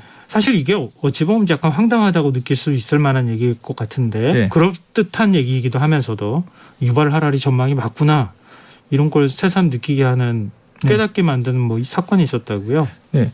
유발 하라리가 사피엔스의 10주년 기념판에 서문을 쓰는데요. 예. 이 서문을 세계 최대 AI 연구소 오픈 AI의 GPT를 이용해서 썼어요. 네. 그러니까 자기가 쓴 게 아니라 AI한테 서문을 써라고 시킨 거죠. 예. 대신 유발 하라리 스타일로. 그러니까 이 AI가 유발 하라리의 글을 읽고서 그 스타일을 본 다음에 내용까지 해가지고 썼거든요. 예. 그런데 유발 하라리가 그걸 보고 깜짝 놀랐다. 충격으로 입을 다물지 못했다라고 밝혔습니다. 예. 처음 읽고서 1, 2분 동안 찬찬히 들여다본 후에야 비로소 내가 쓴 글이 아니라는 결론을 내릴 수 있었다라고 합니다. 저자도 자기 스스로가 그렇죠. 내 글인지 아닌지 헷갈렸다고요? 내가 술 먹고 썼나? 하는 그런 느낌이 들 정도로 네. 그만큼 AI가 유발 하라리의 스타일을 잘 학습해서 그 유발 하라리 자체도 헷갈릴 정도로 재현을 했다라는 건데요. 그러니까 중요한 건요. 이 AI가 단순히 스타일을 따라한 게 아니라 스타일을 가지고 새로운 글을 썼다는 거거든요. 창작을 한 거예요. 네. 이 AI가 쓴 서문이 10주년 기념판에 그대로 실려서 출판이 되었어요. 아, 그랬었군요. 네. 그거 한번 저도 구해서 읽어보고 싶은 생각이 드는데요. 네.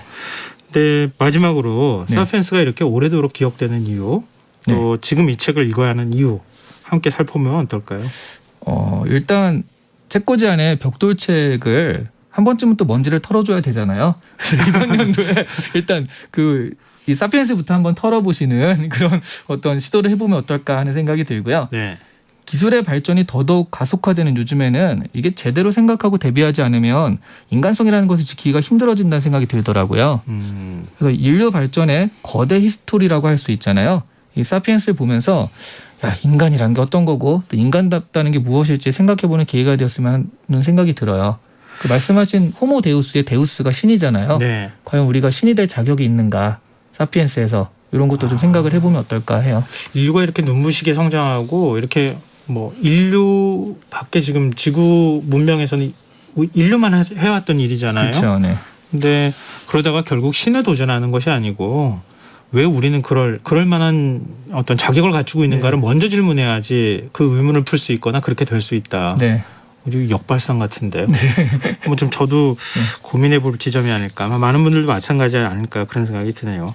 자, 오늘 주경야독 여기서 마무리하겠습니다. 지금까지 북튜버 이시안 작가와 함께했습니다. 고맙습니다. 네, 감사합니다. KBS 1라디오 김성환의 시사야 1부 순서는 여기서 마무리하겠습니다. 전 11시 정각 2부에 다시 오겠습니다.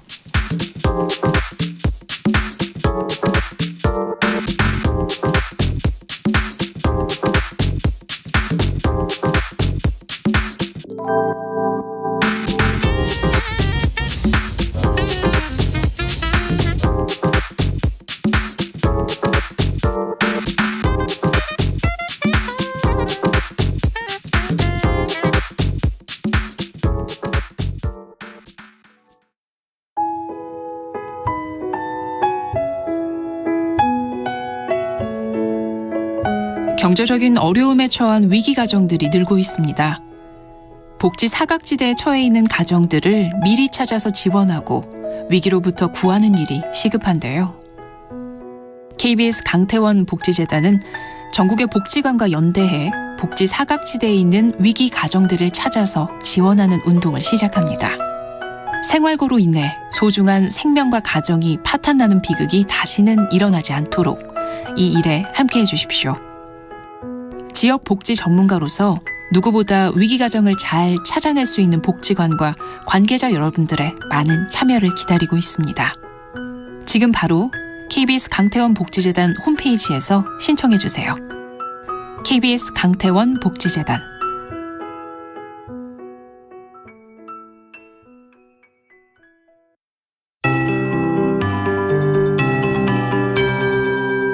KBS 58분 날씨.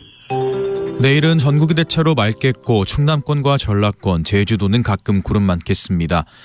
강원 영동과 울진에 건조경보가, 그 밖에 경상권과 전남 동부 남해안을 중심으로는 건조주의보가 내려져 있습니다. 특히 강풍주의보가 발효된 전남 동부 남해안에 바람이 순간초속 20m 이상으로 강하게 불겠으니 산불 등 각종 화재 예방에 유의하시기 바랍니다. 오전에 전라 서해안과 제주도 산지에는 눈발이 날리는 곳 있겠습니다. 중부 내륙과 경북 내륙에 한파특보가 발효 중인 가운데 내일 아침 최저기온 서울 영하 9도, 광주 영하 5도 등 전국이 영하 18에서 영하 2도로 모레까지 춥겠습니다. 건강관리 잘 해주시고 동파와 냉해, 빙판길 사고 발생하지 않도록 대비하시기 바랍니다. 낮 최고 기온은 서울 0도, 대구 4도 등 전국이 영하 3에서 7도로 바람이 불어 체감온도는 더 낮겠습니다. 내일 전국의 미세먼지 농도 전 권역이 좋음에서 보통으로 예상됩니다. 당분간 하늘은 맑게 드러나겠습니다. 금요일에는 강원 영동을 제외한 중부지방과 전라권에 비나 눈이 올 전망입니다. 서울의 현재 기온 영하 5.8도, 습도 49%, KBS 58분 날씨 박성준입니다.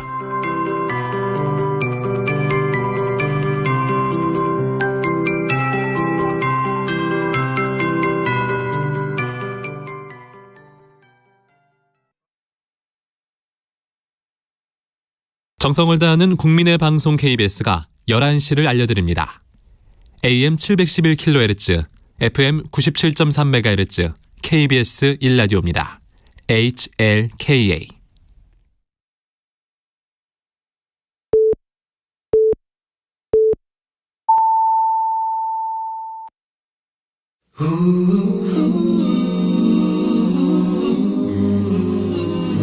이 밤 그냥 보내긴 아쉬우니까요. 당신의 하루의 끝까지 야무지게 채워드립니다. 당신의 지식 충전소 김성환의 시사야.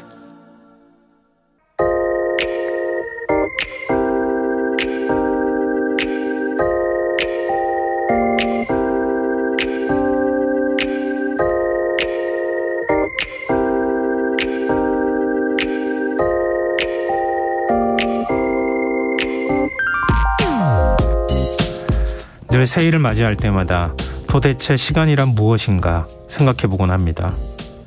당연한 말 같지만 세상에서 가장 공평한 것은 아마 시간일 겁니다. 1분 1초. 시간은 늘 균일하게 흐르고 세상에 그 흐름을 붙잡아둘 수 있는 사람은 아무도 없으니 말입니다. 그러니 2022년이 그러했듯 2023년 한 해 동안 사람들에게 주어진 시간의 총량은 모두 공평하게 같을 겁니다. 불공평한 것들 투성이인 세상에서 이보다 정의로운 분배는 없을 거라 생각하면 그나마 조금은 위로가 되는데요. 다만 사람들마다 체감하는 시간이 다르다는 게 문제입니다. 객관적인 시간의 속도는 같아도 사람들은 저마다의 속도로 인생을 살아가고 있기 때문입니다. 요 며칠 SNS를 통해 제 지인들이 어떻게 새해 맞이를 하는지 살펴보고 새삼 놀랐습니다. 집에서 편하게 TV로 타종 행사를 지켜보는 저와 달리 꽉 막힌 고속도로를 뚫고 동해안에 가서 해맞이를 하는가 하면 부부동반으로 칠갑산에 등반해 2022년 마지막 해를 보는 것도 모자라서 그 다음날 이른 새벽 다시 산에 올라 새해 첫 일출을 지켜보는 이들도 있었습니다. 분명히 같은 시간의 선분위에 서 있는데 저는 시속 100km로 달리고 있고 그들은 시속 3km로 유유자적 걷고 있는 게 아닌가요? 순간 정신이 번쩍 들었습니다. 나이를 자꾸 먹으면서 저절로 삶의 지혜가 늘어날 수는 있겠지만 삶의 이치를 깨닫기 위해 얼마나 노력하고 있는가.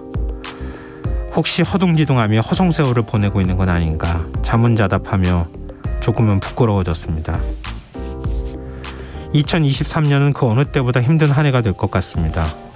전쟁과 코로나, 갈수록 팍팍해질 민생, 어쩌면 새로운 희망보다 좋았던 시절을 그리워하는 회고적 희망이 앞서는 해가 될지도 모르겠는데요. 하지만 세상의 시간과 흐름은 그렇다 하더라도 각자의 속도를 잃지 않고 삶의 용기와 희망을 지키려고 노력해 나갔으면 좋겠습니다. 지금까지 오늘의 발견이었습니다.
유튜의 I still haven't found what I'm looking for 들으셨습니다. 김성환의 시사회는 언제나 청취자 여러분의 관심과 참여 기다립니다. 오늘도 방송 내용과 관련한 청취자분들 문자 의견 들어오고 있는데요. 오늘의 발견 들으시고요. 1003님, 하루는 누구에게나 24시간. 시간이란 신이 주신 공평의 선물. 잘 누리는 자가 승자고 신의 뜻이겠죠. 오늘 하루도 열심히 산 저 스스로에게 박수를 이렇게 보내주셨습니다. 9200님, 박말래 할머니께서 그러셨대요. 네 속도가 맞는 속도요. 맞습니다. 각자 개인이 갖고 있는 속도가 맞는 속도입니다. 그러니까 그 페이스를 잃지 않는 게 굉장히 중요한 것 같아요. 세상의 속도도 우리가 쫓아가고 또 가야 할 필요가 있겠지만 그 속도만 쫓아가다 보면 너무 막 숨이 가쁘고 힘들잖아요.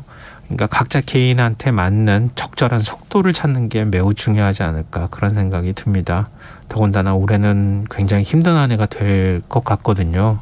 이건 지금 전 세계 기관들도 다 비슷한 예측을 내놓고 있는 상황인데요. 이럴 때일수록 각자의 속도를 좀 맞춰가면서 너무 빨리 너무 또 늦지도 않게 그렇게 맞추는 게 굉장히 중요하지 않을까 싶습니다. 또 그렇게 조금은 천천히 가야 그래야 주변 사람들도 보이지 않겠습니까? 네, 저도 그러려고 노력해 보겠습니다. 정신은 또 버쩍 차리고요. 네, 의견 보내주셔서 정말 고맙습니다. 계속해서 문자 많이 주십시오. 저희가 추첨해서 당첨된 분들께 모바일 쿠폰 선물로 드리겠습니다. 참여하실 문자 번호는 샵9730이고요. 짧은 문자는 50원, 긴 문자는 100원의 정보 이용료가 부과됩니다. 콩 게시판, KBS 라디오 유튜브 채널을 통해서도 무료로 참여하실 수 있습니다. KBS 라디오 김성환의 시사회와 함께하고 계신 지금 시각은 11시 9분입니다.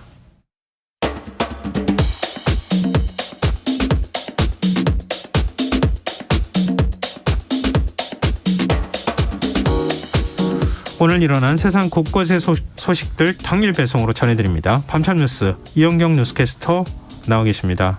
안녕하세요. 네, 안녕하세요. 네, 새해 복 많이 받으세요. 새해 복 많이 받으십시오. 네, 새해에도 좋은 뉴스 많이 부탁드립니다. 그러게요. 그랬으면 좋겠습니다. 네, 또 저희가 노력을 해야 되니까요. 네. 오늘은 코로나 소식부터 좀 저희가 살펴봤으면 좋겠는데요. 우리 네. 국내 상황도 문제지만 중국에서 제로 코로나를 사실상 포기하면서 확진자들이 급증하고 있고 네. 그래서 전 세계가 사실은 국가들이 다는 아니지만 네. 중국발 입국자에 대해서 코로나19 검사를 좀 강화하고 있는 상황이잖아요. 네. 우리나라도 지금 PCR 검사를 의무화하는 거 오늘부터 시작이 된 거죠? 그렇습니다. 그러니까 이제 중국에서 입국하시는 분들 중에서 단기 체류 외국인이 있으실 수 있고 네. 내국인이나 장기 체류 외국인들이 있을 수 있는데요. 단기 체류 외국인들은 들어오자마자 공항에서 PCR 검사를 받아야 됩니다. 그런데 결과가 나오기 전까지는 별도의 공간에서 대기를 해야 되고요. 만약에 확진이 되면 임시 수용시설에 격리가 됩니다.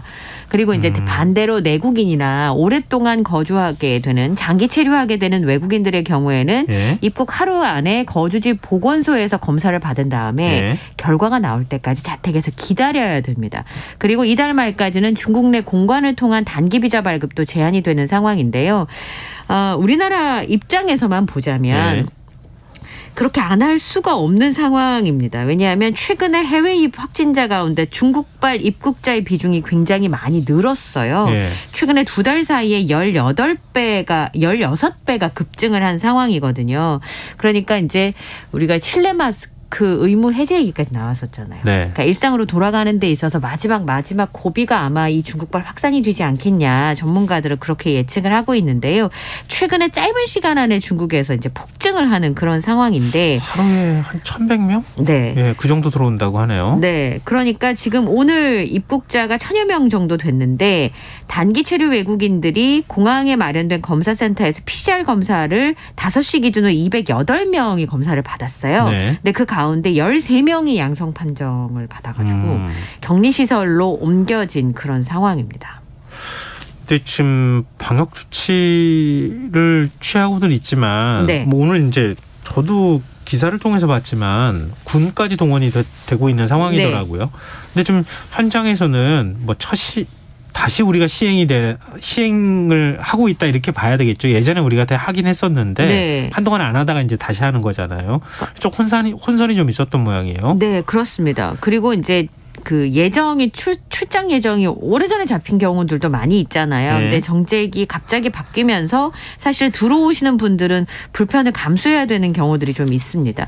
PCR 검사를 하고 난 다음에 자가격리를 해야 되는 상황이면 출장을 왔을 때 일정을 봐야 되는데 그 일정이 다 엉키는 상황이 될 수도 있고요. 예. 그다음에 지금 우리나라에 4군데서 중국발 비행기가 들어올 수 있는데 현재까지는 지금 인천공항을 통해서만 들어올 수 있도록 지금 일원화한 상황이잖아요.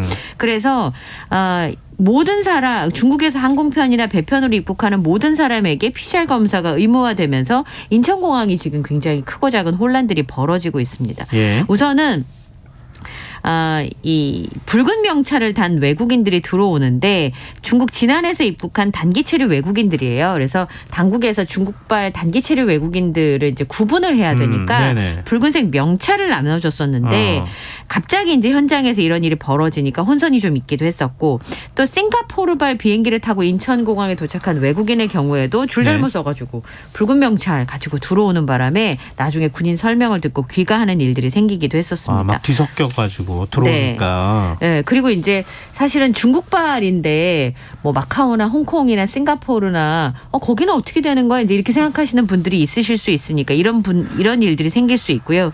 그 다음에 이제 별도의 그 격리된 동선으로 이렇게 구분이 돼야 되는데 그렇지 않아서 혼란이 생기는 경우도 있었고, 그다음에 비자 발급 받으러 이제 오게 되는 경우가 있었잖아요. 단기 비자 지금 발급이 당분간 안 되는 상황이니까 한국에 들어와서 단기 비자를 받으려고 했던 사람들은 갑자기 일정이 어그러지면서 그런 혼란들이 충분히 발생할 수 있는 상황이었습니다. 그러니까 지난주 금요일에 발표하고 당장 월요일에 시행을 하다 보니까 충분히 알리고 시행을 했으면 괜찮지 않았을까 하는 아쉬움들이 생기고 있습니다.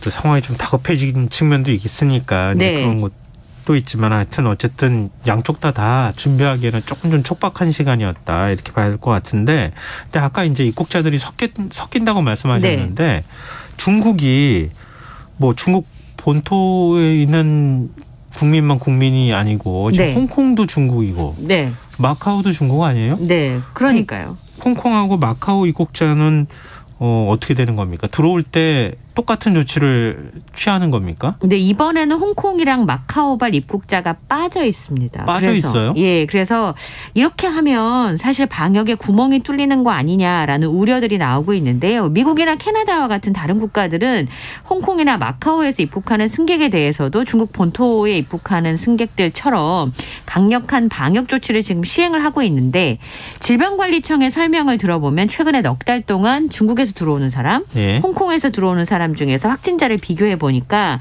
홍콩이나 마카오 등지에서 들어오는 사람들의 경우에는 중국보다는 훨씬 낮은 확진율을 보였다는 겁니다.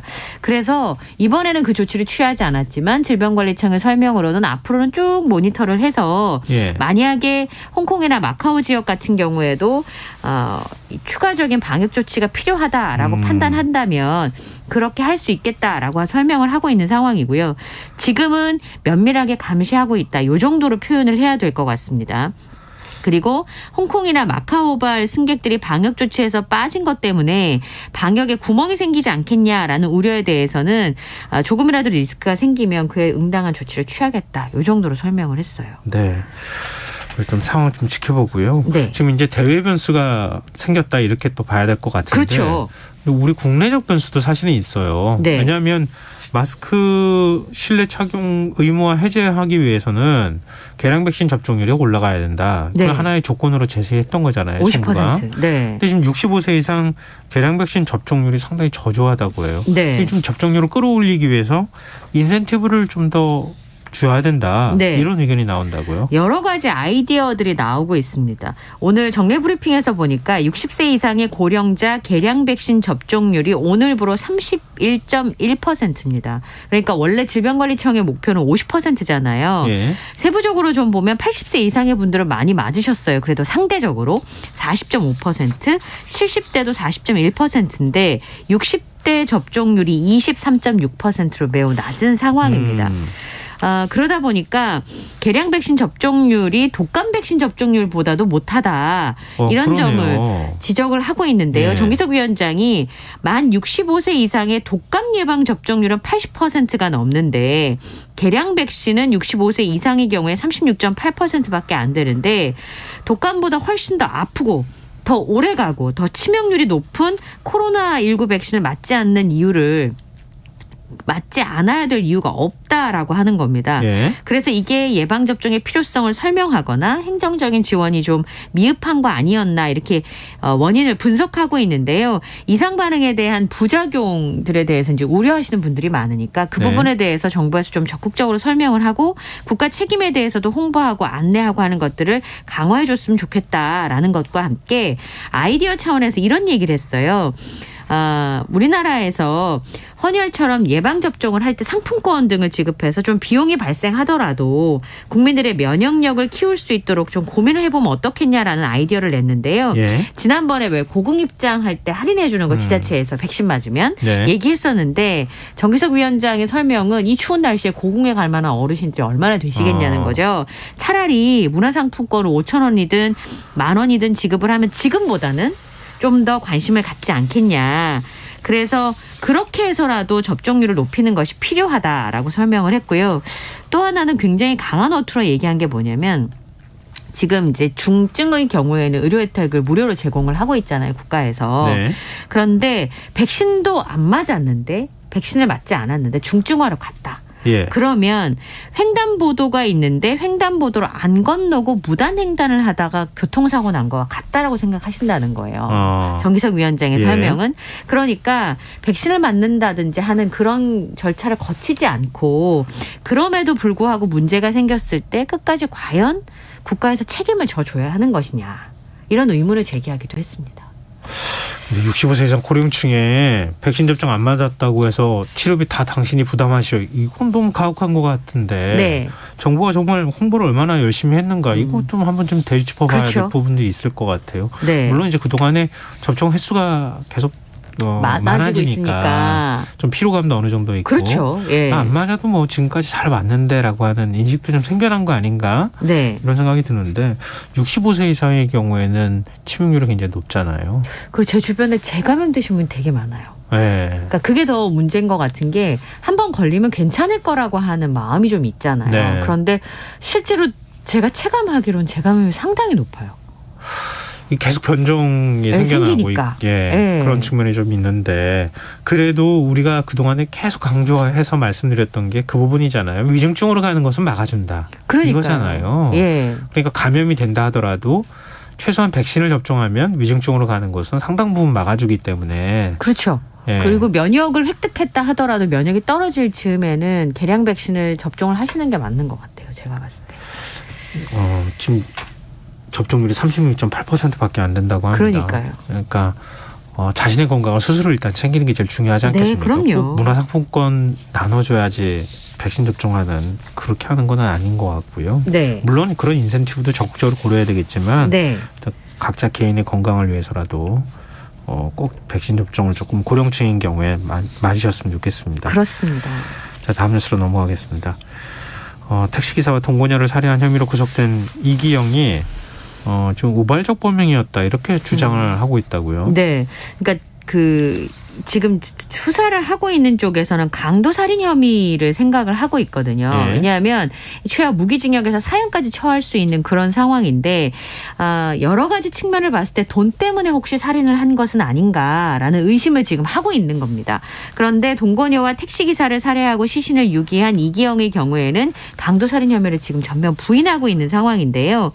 택시기사를 살해하고 사체를 유기한 것에 대해서 그리고 8월쯤에 집주인이자 동거녀였던 50대 여성을 살해한 혐의도 지금 추가로 드러난 상황인데 이건 뭐 자기가 자백을 한 거잖아요. 경찰에서 그런 부분에 대해서 의심하는 이유는 뭐냐면 예. 우선은 동거녀였던 50대 여성 집주인을 살해하기 전에 금전 문제로 계속 다퉜다는 겁니다. 오늘 일부 보도에 따르면 3억 5천만 원을 빌린 것에 대해서 예. 서류를 지금 써준 게 드러나고 있거든요. 그러면 그 돈은 왜 빌린 것인지 그리고 동거녀에게 3억 5천만 원을 주기로 한 내용의 계약서가 지금 확보가 된 건데 거기에 예. 보면 돈을 갚기로 한 시기까지 적혀져 있다라는 겁니다.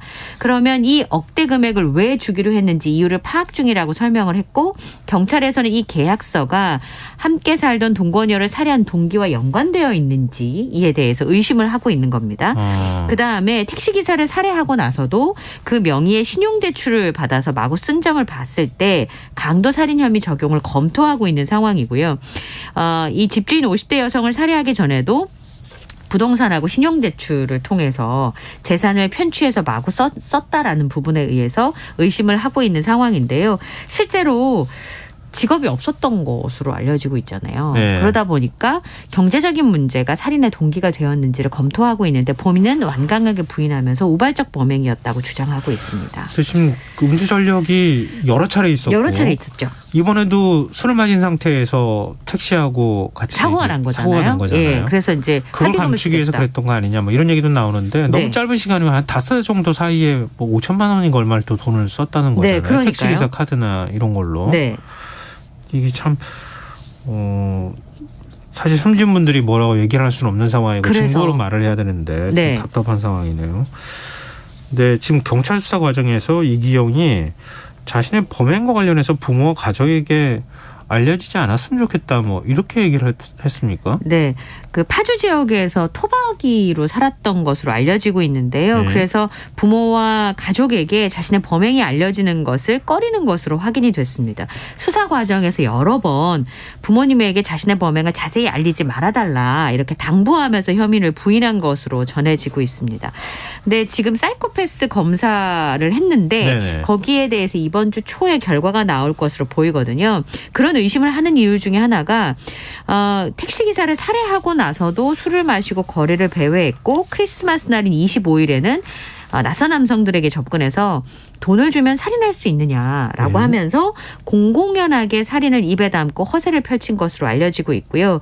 그리고 택시기사를 살해하던 날은 예. 여자친구의 부모님과 술자리를 가졌고 여자친구의 부모님이 건넨 술을 받고 뭐 공손하게 마시는 그런 이중적인 면모를 보였다고 합니다. 그래서 전혀 죄책감을 느끼는 모습을 발견할 수가 없다는 거죠. 그래서 이제 추가 피해자가 있을까봐 네. 경찰에서 지금 주변에 여러 명 연락을 하고 있습니다. 추가 범행 가능성이 있기 때문에 최근에 1년 동안 이기영과 메시지를 주고받았거나 전화를 한 380여 명에게 경찰에서 연락을 취했고요. 그중에서 95%가량은 신변이 확인된 것으로 전해지고 있습니다. 지금 구속이 내일까지 구속 기한이거든요. 그래서 아마 이번 주에 검찰에 송치할 것으로 전해지고 있고요. 오늘 보도 중에는 이전에 결혼 경력이 한 번 있었다고 합니다. 그런데 그 여성은 피해를 입지 않은 것으로 확인이 됐다. 이런 보도가 나오고 있습니다. 참 이 사건은 파면 팔수록 나오면 나올수록 참 이해할 수 없는 부분들이 너무 많은데요. 지금 온라인 커뮤니티나 SNS를 중심으로 해서 이기영으로 추정되는 사진이 확산되고 있습니까? 네, 그게 이유가 이것도 좀 아이러니한 문제인데요. 네. 신상정보공개심의위원회를 열어서 이기영의 얼굴하고 사진, 이름, 나이 이런 신상정보가 언론에 배포가 되지 않았습니까? 근데 그 이제 어린 모습이 약간의 앳된 느낌까지 들 정도로 나이가 어려 보이더라고요. 그리고 제가 봤을 때는 본인인지 알아볼 수 없는 얼굴이지 않았나. 사실 그런 상황에서 신상을 공개하면 그 사람인지 알 수가 없었거든요. 네. 그런데 그 경찰에서 공개한 사진이 운전면허증 사진이었는데 네. 그 사진하고 실제 모습이 달라서 신상 공개 실효성이 떨어진다 이런 지적이 나오면서 직접 이기영의 신상 공개나 신상 털기에 네티즌들이 들어간 겁니다. 네네. 그래서 그 직접 그 추정되는 사진이 무차별적으로 확산이 되고 있는데요. 한 SNS 계정에 보니까 그 이기영으로 추정된다라는 의혹이 있는 계정이 있습니다. 예. 여기에 보면 동일 인물인 것으로 보이는 얼굴이 등장을 하고요. 그리고 이제 이 계정의 출신지가 이기영이 살고 있는 지역과 같다라는 거. 그다음에 군복하고 군 제복을 입은 사진이 포착이 되기도 했었는데 이기영이 모 육군부대 부사관으로 근무한 적이 있었어요. 네. 그리고 그 당시에도 2번이나 음주운전에 적발이 돼서 예. 군사법원에서 1년 6개월 선고를 받고 육군 교도소에 수감이 됐었는데 그 당시에 이제 남겼던 글들이 계속 지금 유포가 되고 있는 상황입니다. 그런데 이렇게 분노가 일 수는 있습니다만 네. 신상을 터는 것이 위법의 소지가 있기 때문에 굉장히 주의하셔야 돼요. 공익을 위한다고 하더라도 본인 동의 없이 사진을 게재하거나 뭐 욕설을 붙여서 게시하는 경우에는 정보통신망법 명예훼손 등의 혐의로 처벌받을 수 있습니다. 근데 이게 제도적으로 우리 머그컵이라고 하잖아요. 범행 저지르고 난 다음에 네, 머그샷. 경찰서에서 예. 머그샷이라고 그러는 네. 예. 죄송합니다. 네. 저 머그샷이라고 하는 거 그거를 본인이 거부하면 못 찍게 지금 돼 있기 때문에 네. 옛날 사진을 꺼내 가지고 공개할 수밖에 없는 거잖아요. 네. 그런 부분에 대한 검토가 다시 또 이루어져야 되는 그러니까요. 거 아닌가 그런 생각이 드네요. 네, 지금 여러분께서는 KBS 라디오 김성환의 시사회와 함께하고 계십니다. 전 장현이 오늘 지하철 탑승 시위를 다시 시작했는데 네. 교통공사가 굉장히 강경하게 대응한 모양이에요. 지금 현재 법원에서는요, 5분 안에 이제 타서 시위를 마치고 나올 수 있도록 네. 그 이상이 지나가면 이제 벌금을 주겠다 이렇게 지금 결정을 한 상황이거든요. 그래서 전 장년은 법원의 조정안을 수용하겠다라고 얘기를 하고 있는데 오세훈 서울시장을 비롯해서 서울시나 교통공사의 경우는 무관용 대응 원칙을 강조를 했습니다. 그래서 오늘 이제 삼각지역에서 새해 첫 지하철 탑승 시위를 전국 장애인 차별철폐연대가 벌였는데요. 13시간 만인 밤 10시 10분에 해산을 했습니다. 네. 전 장현이 오늘 아침에 오전 9시 10분부터 장애인 권리 예산 확보를 요구하면서 시위에 들어갔는데요. 경찰하고 서울교통공사가 탑승을 막아서면서 대치가 길어졌고 하루 동안 삼각지역을 지나는 당고개행 열차 10대가 무정차 통과를 했습니다. 3시 2분에 한 대가 그냥 지나갔고요. 저녁에 8시 51분부터 5대 그리고 밤 9시 13분부터 7대가 삼각지역에 멈추지 않고 지났습니다. 오늘 전장현에서 기자회견을 열어서 법원이 제시한 아까 말씀드렸던 5분 안에 이제 타서 예. 시위를 마치고 내릴 예. 수 있도록 하라고 하는 조정안을 수용하라고 서울시에 촉구를 했습니다만 서울교통공사 측에서는 여러 차례 방송을 통해서 시위 중단, 퇴거를 요구했고요. 불응하게 되면 열차 탑승을 막겠다고 경고를 했고 이 지하철 탑승을 전장년 관계자들이 시도를 하다 보니까 직원들을 동승해서 승차를 막는 일이 벌어졌습니다. 전장년 내일 오전 10시 반부터 삼각지역에서 다시 탑승 시위를 이어가겠다 이렇게 밝힌 상황입니다. 앞으로도 계속 지금 법적인 문제뿐만 아니라 여러 논란이 계속될 수밖에 없겠어요. 네, 그렇습니다. 네. 근데 새해 서울 지하철하고 버스 요금이 오를 예정이다 이렇게 지금 알려지고 있잖아요. 네. 이것 때문에 시민들의 관심이 이제 많더라고요. 네. 지금 지하철하고 버스 요금은 예정이 되어 있는 상황이고요. 예. 그 공유자전거의 따릉이 가격을 지금 올린다고 해서 문제인데요. 서울시에서 서울 지하철하고 시내버스, 마을버스 요금을 4월 말에 인상할 겁니다. 인상폭은 아마 300원 안팎이 될 텐데 그렇게 되면 지하철 같은 경우에는 1,550원, 시내버스는 1,500원이 되고요. 마을버스는 900원에서 1,200원이 됩니다. 적자폭이 크기 때문에 올릴 수밖에 없다라고 하는 거고요. 그다음에 따릉이 요금이 2015년부터 따릉이를 지금 운영을 시작을 했는데 네. 이번에 요금 올리는 건 처음이에요. 따릉이가 지금 회원 수가 350만 명이거든요. 그리고 이제 요즘에 이제 버스 요금 같은 게 오르니까 대체 수단으로 따릉이를 타시는 분들이 많은데 예. 이번에 따릉이 요금도 1일 이용 요금이 1,000원에서 2,000원으로 2배 오르게 됩니다. 근데 전기요금, 가스요금에 이어서 전기요금, 가스요금 또 오른다는 거잖아요. 근데 올해 지금 여러 번 올릴 예정이죠. 전기요금 같은 더 경우는. 큰 폭으로 올린다고 하는데 네. 지금 대중교통 요금도 지금 올리겠다. 네. 서민들의 삶이 더 팍팍해지지 않을까 걱정을 좀 많이 할 것 같네요. 네. 자, 오늘 밤참수 여기까지 하겠습니다. 지금까지 이영경 뉴스캐스터와 함께했습니다. 고맙습니다. 감사합니다.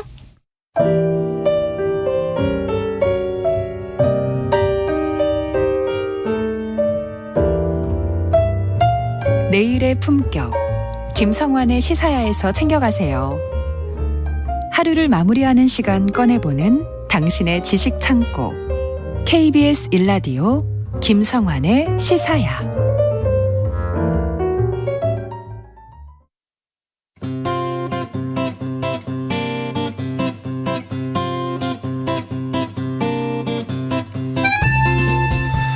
(2023년) 새해가 시작이 됐습니다.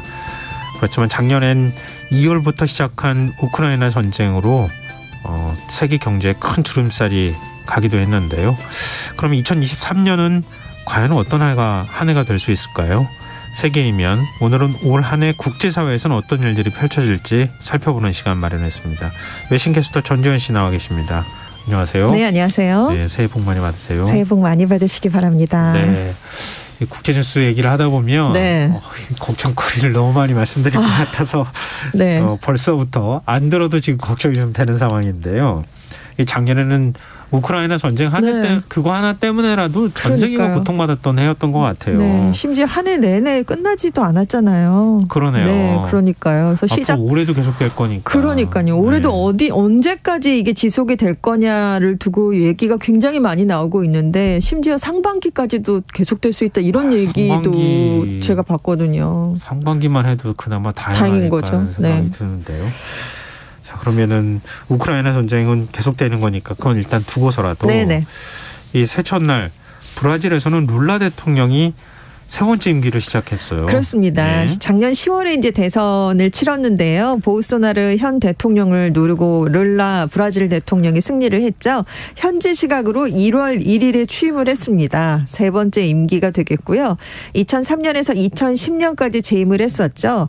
그때 이루어졌던 브라질의 양적, 질적 성장이 전임자 때문에 무너졌다. 브라질을 내가 다시 세우겠다라고 취임사에서 밝혔습니다. 그리고 그 대선 결선 투표가 1.8%포인트 차였어요. 정말 박빙의 승부였거든요. 네. 그걸 의식해서 분열된 국가를 치유하는 것이 나의 가장 중요한 임무다. 이런 얘기도 했고요. 하지만 보우소나르 정권에서 오류를 범한 사람들은 법에 따라 책임을 져야 할 것이다. 라는 경고를 내놨습니다. 그리고 보우소나르 대통령도 취임식 당일에 전투는 졌지만 전쟁에선 지지 않겠다라면서 새 정부에 반대하는 세력을 구축해야 할 때다. 또 이런 주장을 내놨거든요. 예. 근데 지금 완전히 양분이 된 세력들이 정면 충돌을 벌이면서 브라질 전역의 갈등이 더 심해질 수도 있다. 이런 전망도 나오고 있습니다. 보우소나루 전 대통령은 뭐 취임식에도 참석 안 했다면서요? 네, 취임식이 이루어지기 이틀 전에 가족들하고 미국 플로리다로 떠나버렸어요.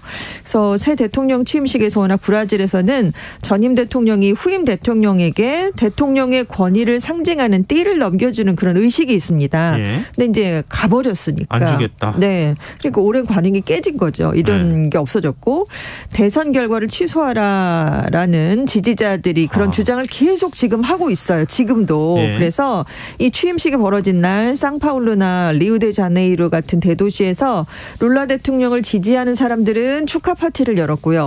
보우소나르 전 대통령을 지지하는 사람들은 반정부 시위를 했습니다. 그래서 정말 완전히 극단적인 모습을 보여줬고요. 취임식장 주변에서 폭발물하고 흉기를 갖고 있던 남성이 또 체포됐어요. 네. 그래서 브라질 법원이 사실 테러 위협 같은 사회적 긴장이 고조돼 있다라는 점을 들어서 취임식 다음 날인 2일까지 브라질리아 내에서 총기류, 탄약 소지 면허 효력을 일시 중단한다라는 명령을 내리기까지도 했습니다. 근데 뭐 보우소나루 대통령을 남미의 트럼프다 뭐 이렇게 네, 또 네. 표현했었잖아요. 네. 트럼프 대통령하고 거의 비슷해요. 그러니까요. 취임식에 안 갔잖아요. 트럼프 전 대통령도요. 바이든 대통령 취임식에. 근데 지금 저 룰라 대통령 네. 다 진짜 세 번째 임기를 시작한 거잖아요. 그렇습니다. 일단 남미의 어떤 그쪽에서는 어떤 영향력을 발휘할까? 네, 이 그렇죠. 굉장히 원래 영향력이 컸기 때문에 그렇습니다. 관심이 대부였거든요. 되잖아요. 남미 좌파 정권이 있었어도 거기에서도 대북격이 룰라 네. 대통령이었는데요. 지난번 집권했을 때 주창했던 게 중남미 지역의 경제 정치적 통합체인 우나수르였습니다. 이걸 다시 재건할 거다라는 관측이 나오고 있어요. 그리고 유럽연합 안에 유로존 같은 단일 경제 체제가 새로 형성이 될까 이 여부에 관심이 쏠리고 있는데요. 일단 룰라 대통령이 다음 달부터 아르헨티나랑 남미 화폐 통합을 주요 내용으로 한 회담을 합니다. 예.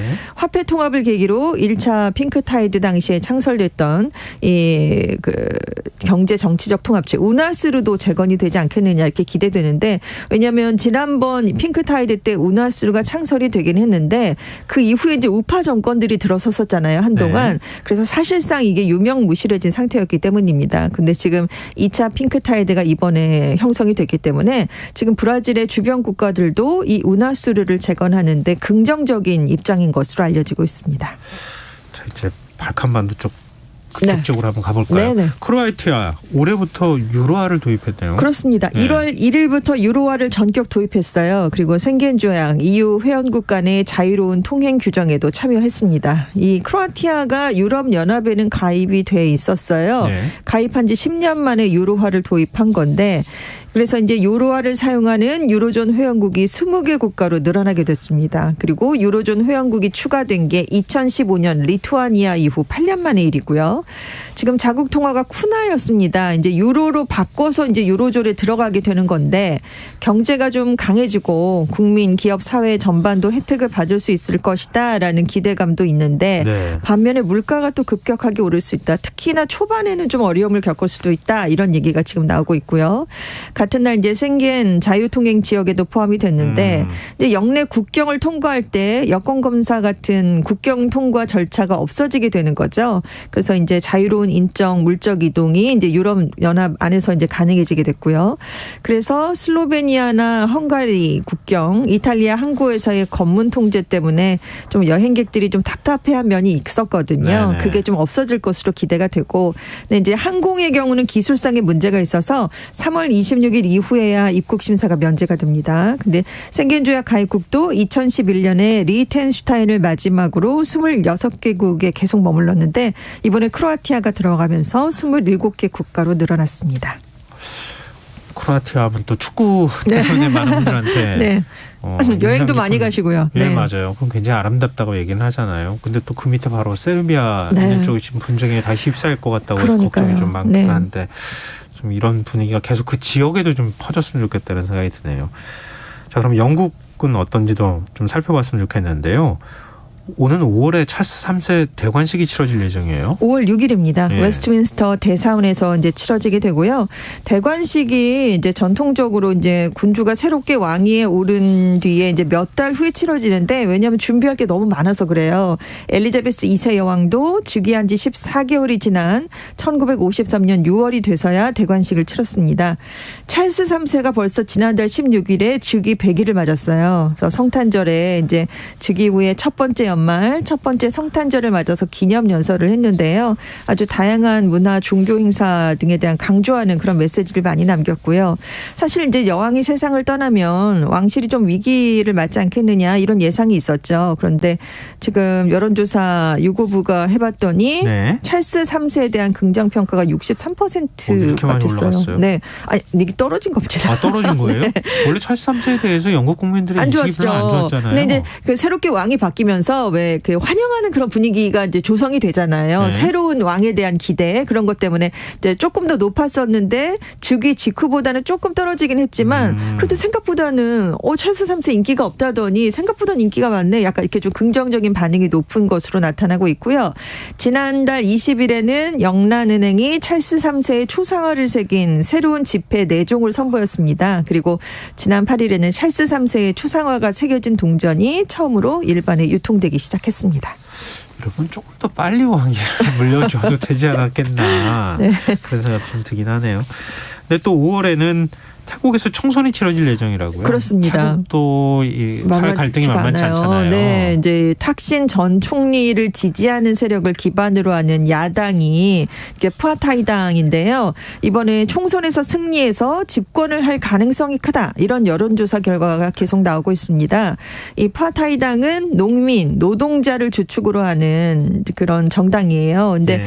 이 사람들이 전폭적으로 지지를 하는 인물이 탁신 전 총리였습니다. 근데 탁신 전 총리는 이제 물러났으니까요. 이번에는 막내딸인 패통탄 친나라시 유력한 총리 후보로 또 거론이 되고 있어요.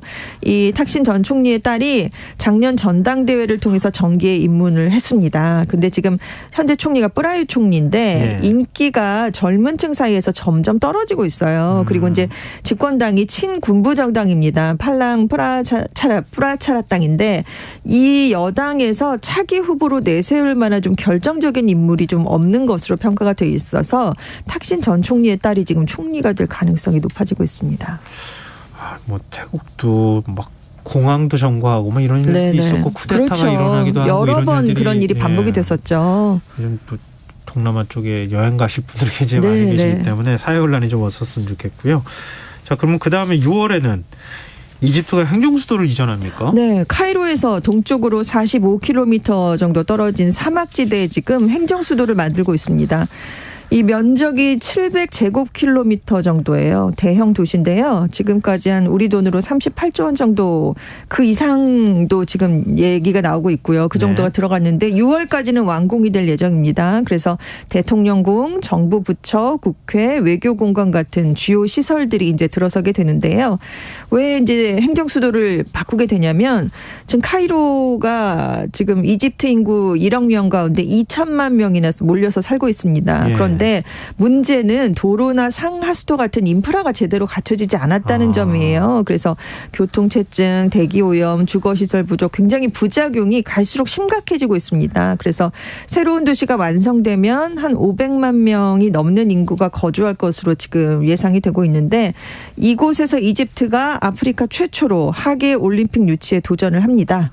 이집트 올림픽위원회가요 작년 9월에 2036년 하계 올림픽 유치 신청을 승인했다라는 발표를 했거든요. 그래서 지금 중동에서 월드컵이 열린 것처럼 이제 아프리카에서도 지금 올림픽이 열릴 수도 있는 날이 올 수도 있게 되겠습니다. 자, 다음은 캄보디아 소식이네요. 네. 7월에 또 캄보디아도 총선이 있어요. 7월 23일인데 지금 2018년 실시된 총선에서 훈센 총리가 이끌고 있는 집권 여당 캄보디아 인민당이 제1야당인 캄보디아 구국당을 반역 혐의로 강제 해산을 시켜버렸습니다. 그래서 국회 125석을 모두 차지하고 있는 상황이에요. 근데 이렇게 단일 여당이 모든 의석을 독식한 게 1993년에 여러 정당이 참여하는 선거를 도입한 이후에 최초였거든요. 근데 지금 훈센 총리가 이미 37년 동안 집권 중입니다. 85년부터 집권을 하고 있는데 내년 총선에서도 나올 것으로 지금 예정이 돼 있어요. 그리고 훈센 총리가 자신의 후계자로 지명한 인물이 있는데요. 장남입니다. 훈만의 캄보디아 군사령관을 또 후계자로 지명을 해서 만약에 훈센 총리가 안 나온다고 해도 그 아들이 이제 후계자로 지명이 되니까 총리에 나올 수 있는 그런 구도가 지금 펼쳐지고 있습니다. 그렇군요. 또 참 캄보디아도 현대사가 굉장히 뭐랄까요? 아픔이 많았죠. 그렇기도 하고 독재가 계속되고 있는 상황이라서. 자, 그리고 가을에는 아시안게임이 중국 항저우에서 열릴 예정이네요. 그렇습니다. 9월 23일부터 10월 8일까지 중국 항저우에서 아시안게임이 열리는데요. 원래 작년에 열렸어야 돼요. 작년 9월에 이제 개최가 될 예정이었는데 그때 코로나19가 굉장히 많이 확산이 됐었습니다. 그래서 올해로 이제 1년 연기가 됐고요. 근데 이제 이 아시안게임을 열게 되면 아시안게임 개최가 된 이후에 10개월 뒤에 2024년 파리 하계올림픽이 또 열립니다. 연달아서 이제 큰 행사가 열리는 거잖아요. 그래서 파리 올림픽의 전초적 성격을 띨 것이다. 이런 얘기가 지금 나오고 있고요. 항저우 아시안게임까지 개최가 되면 중국이 1990년 베이징 아시안게임, 2010년 광저우 대회에 이어서 아시안게임을 3번이나 개최하는 기록을 세우게 됩니다. 올해는 또 아시안게임이 기다리고 있다고 하니까 많은 분들이 좀 기대하실 것 같고요. 지금까지는 좀 큰 굵직굵직한 어떤 국제적 이벤트 중심으로 얘기를 나눠봤잖아요.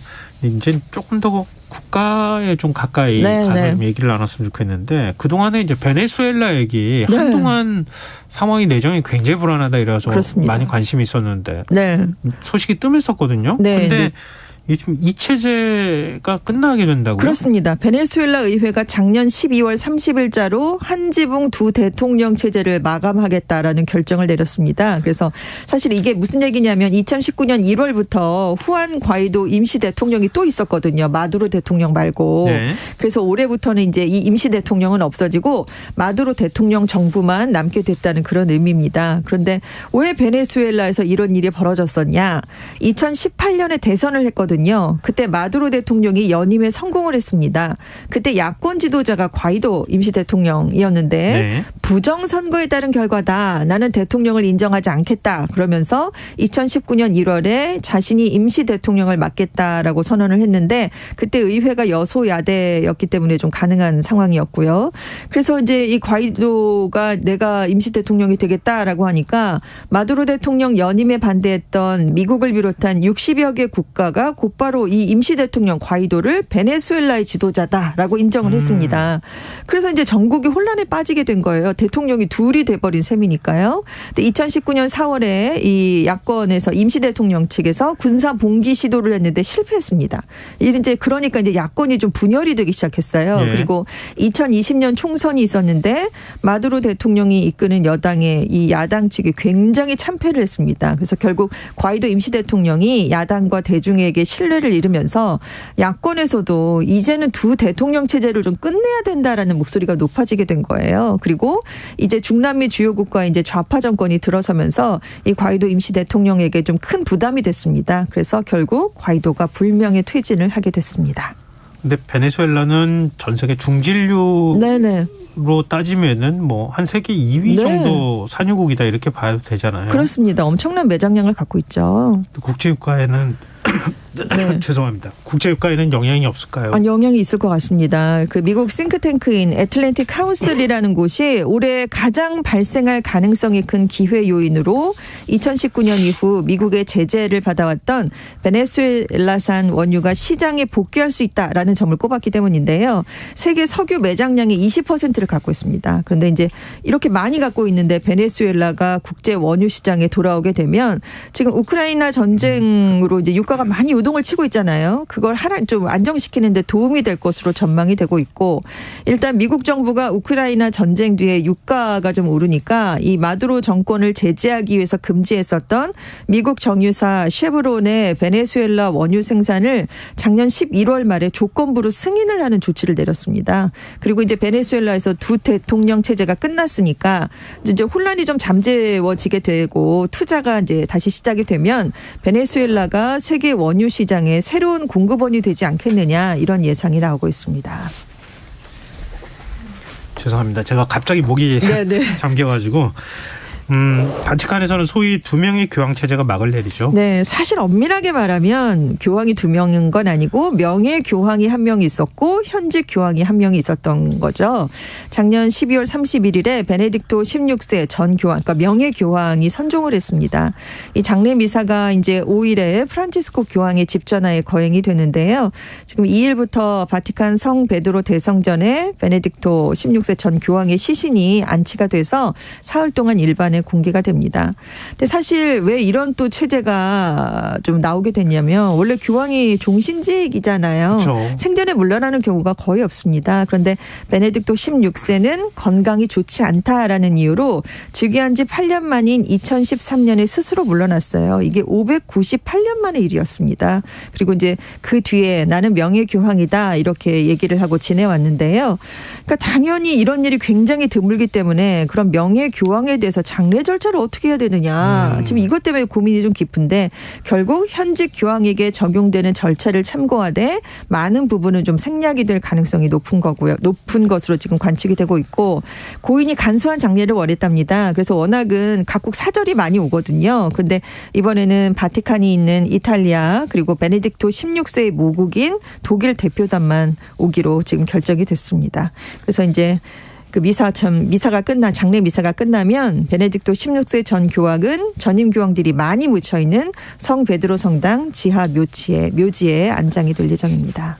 프란치스코 교황이 사임한다는 얘기가 있어요? 계속 그런 얘기가 나왔잖아요. 건강이 좋지 않아서 사임을 할 수도 있다 이런 얘기는 계속해서 나오고 있었는데 가디언지는 프란치스코 교황이 이제 베네딕토 16세가 선종을 했기 때문에 머지않아 물러날 가능성이 생겼다라는 분석을 내놨어요. 왜냐하면 지금은 명예 교황이 있었는데 자기까지 사임을 해버리면 새로운 교황이 오면 명예 교황이 2명이나 있는 셈이니까 굉장히 부담스러울 수 있다는 거죠. 그래서 이제 그때까지는 할 수 없다라는 거였다면 이제는 전임 명예 교황이 사망을 했기 때문에 그 후임 교황에게 줄 부담이 좀 많이 줄어들어서 지금 사임을 할 수 있다 이런 얘기가 나오는 겁니다. 그런데 2013년에 프란치스코 교황이 선출된 이후에 은퇴도 고려할 수 있고 교황들이 살아있을 때 사임하는 게 일상적인 일이 되길 바란다 이런 얘기를 또 한 적도 있고 지금 최근에 건강 상태가 계속 안 좋기 때문에 지금 사임설에 좀 무게가 실리는 그런 모습도 지금 나오고 있는데요. 가디언의 예측은 교황 선출 10주년인 3월 13일쯤에 교황의 사임 발표가 나올 수도 있다. 이렇게 예측을 지금 내놨습니다. 네. 또 상황을 좀 지켜봐야 될 것 그렇죠. 같은데 워낙 많은 분들이 아끼고 네, 좋아하셨던 그렇습니다. 교황이시니까 교황이니까 네, 네, 지금도. 그렇습니다. 네, 지금까지 세계이면 외신캐스터 전주현 씨였습니다. 고맙습니다. 네, 감사합니다. 김성환의 시사야 오늘 순서 여기서 마칩니다. 모바일 쿠폰 당첨자는 홈페이지 공지사항에서 확인하실 수 있습니다. 편안한 밤 되십시오.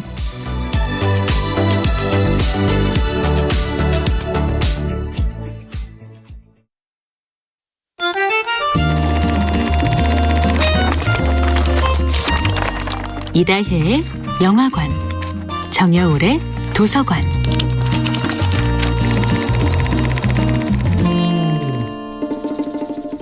안녕하세요. 여러분과 아름답고 풍요로운 책 이야기를 나누고 있는 작가 정여울입니다. 이번 주에 함께하는 작품은 테드 창의 소설 당신 인생의 이야기입니다. 이 작품은 그 다음이 궁금한 이야기를 향한 끝없는 갈망을 보여줍니다.